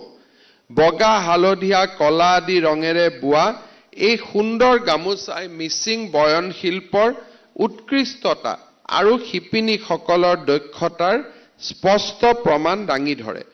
তিৱাসকলে ব্যৱহাৰ কৰা সেউজীয়া সূতাৰ গামোচাখন ফালি কছাৰী জনগোষ্ঠীৰ আলন, টাই ফাকে জনগোষ্ঠীয়ে ব্যৱহাৰ কৰা কংখ, টাই খামিয়াংসকলে বৈ লোৱা ফা কংখ আৰু ফাহ আদিয়ে অসমৰ বয়ন শিল্পৰ চহকী ঐতিহ্য, পৰম্পৰা আৰু বিবিধতা চকুত লগাকৈ তুলি ধৰিবলৈ সক্ষম হৈছে। বৈষ্ণৱ যুগৰ ৰামচৰণ ঠাকুৰ বিৰচিত গুৰুচৰিতত প্ৰথমবাৰৰ বাবে গামোচা বা গামছা শব্দৰ উল্লেখ পোৱা যায়। ইয়াৰ এঠাইত মহাপুৰুষ শংকৰদেৱৰ বৈকুণ্ঠগামী হোৱাৰ খবৰ পুত্ৰ ৰামানন্দ ঠাকুৰে মাধৱদেৱ আৰু মাতৃক জনাবলৈ লৰি আহোঁতে মূৰত গামোচা মাৰি আহিছিল বুলি লিখা আছে। এডৱাৰ্ড গেইটৰ এ হিষ্ট্ৰী অফ আছাম পুথিখনত 1739 চনত গামোচাৰ দাম 6 পইচা আছিল বুলি উল্লেখ আছে। প্ৰাচীন কালৰ পৰা অসমত চলি অহা অসমীয়া লোক সাহিত্য, বিয়ানাম, বিহুনাম, হুঁচৰি গাঁও, বৰগীত আদিত গামোচাৰ অনেক বৰ্ণনা পোৱা যায়। আজি আমাৰ ৰাজ্যখনত আমি যোৱা 2 বছৰে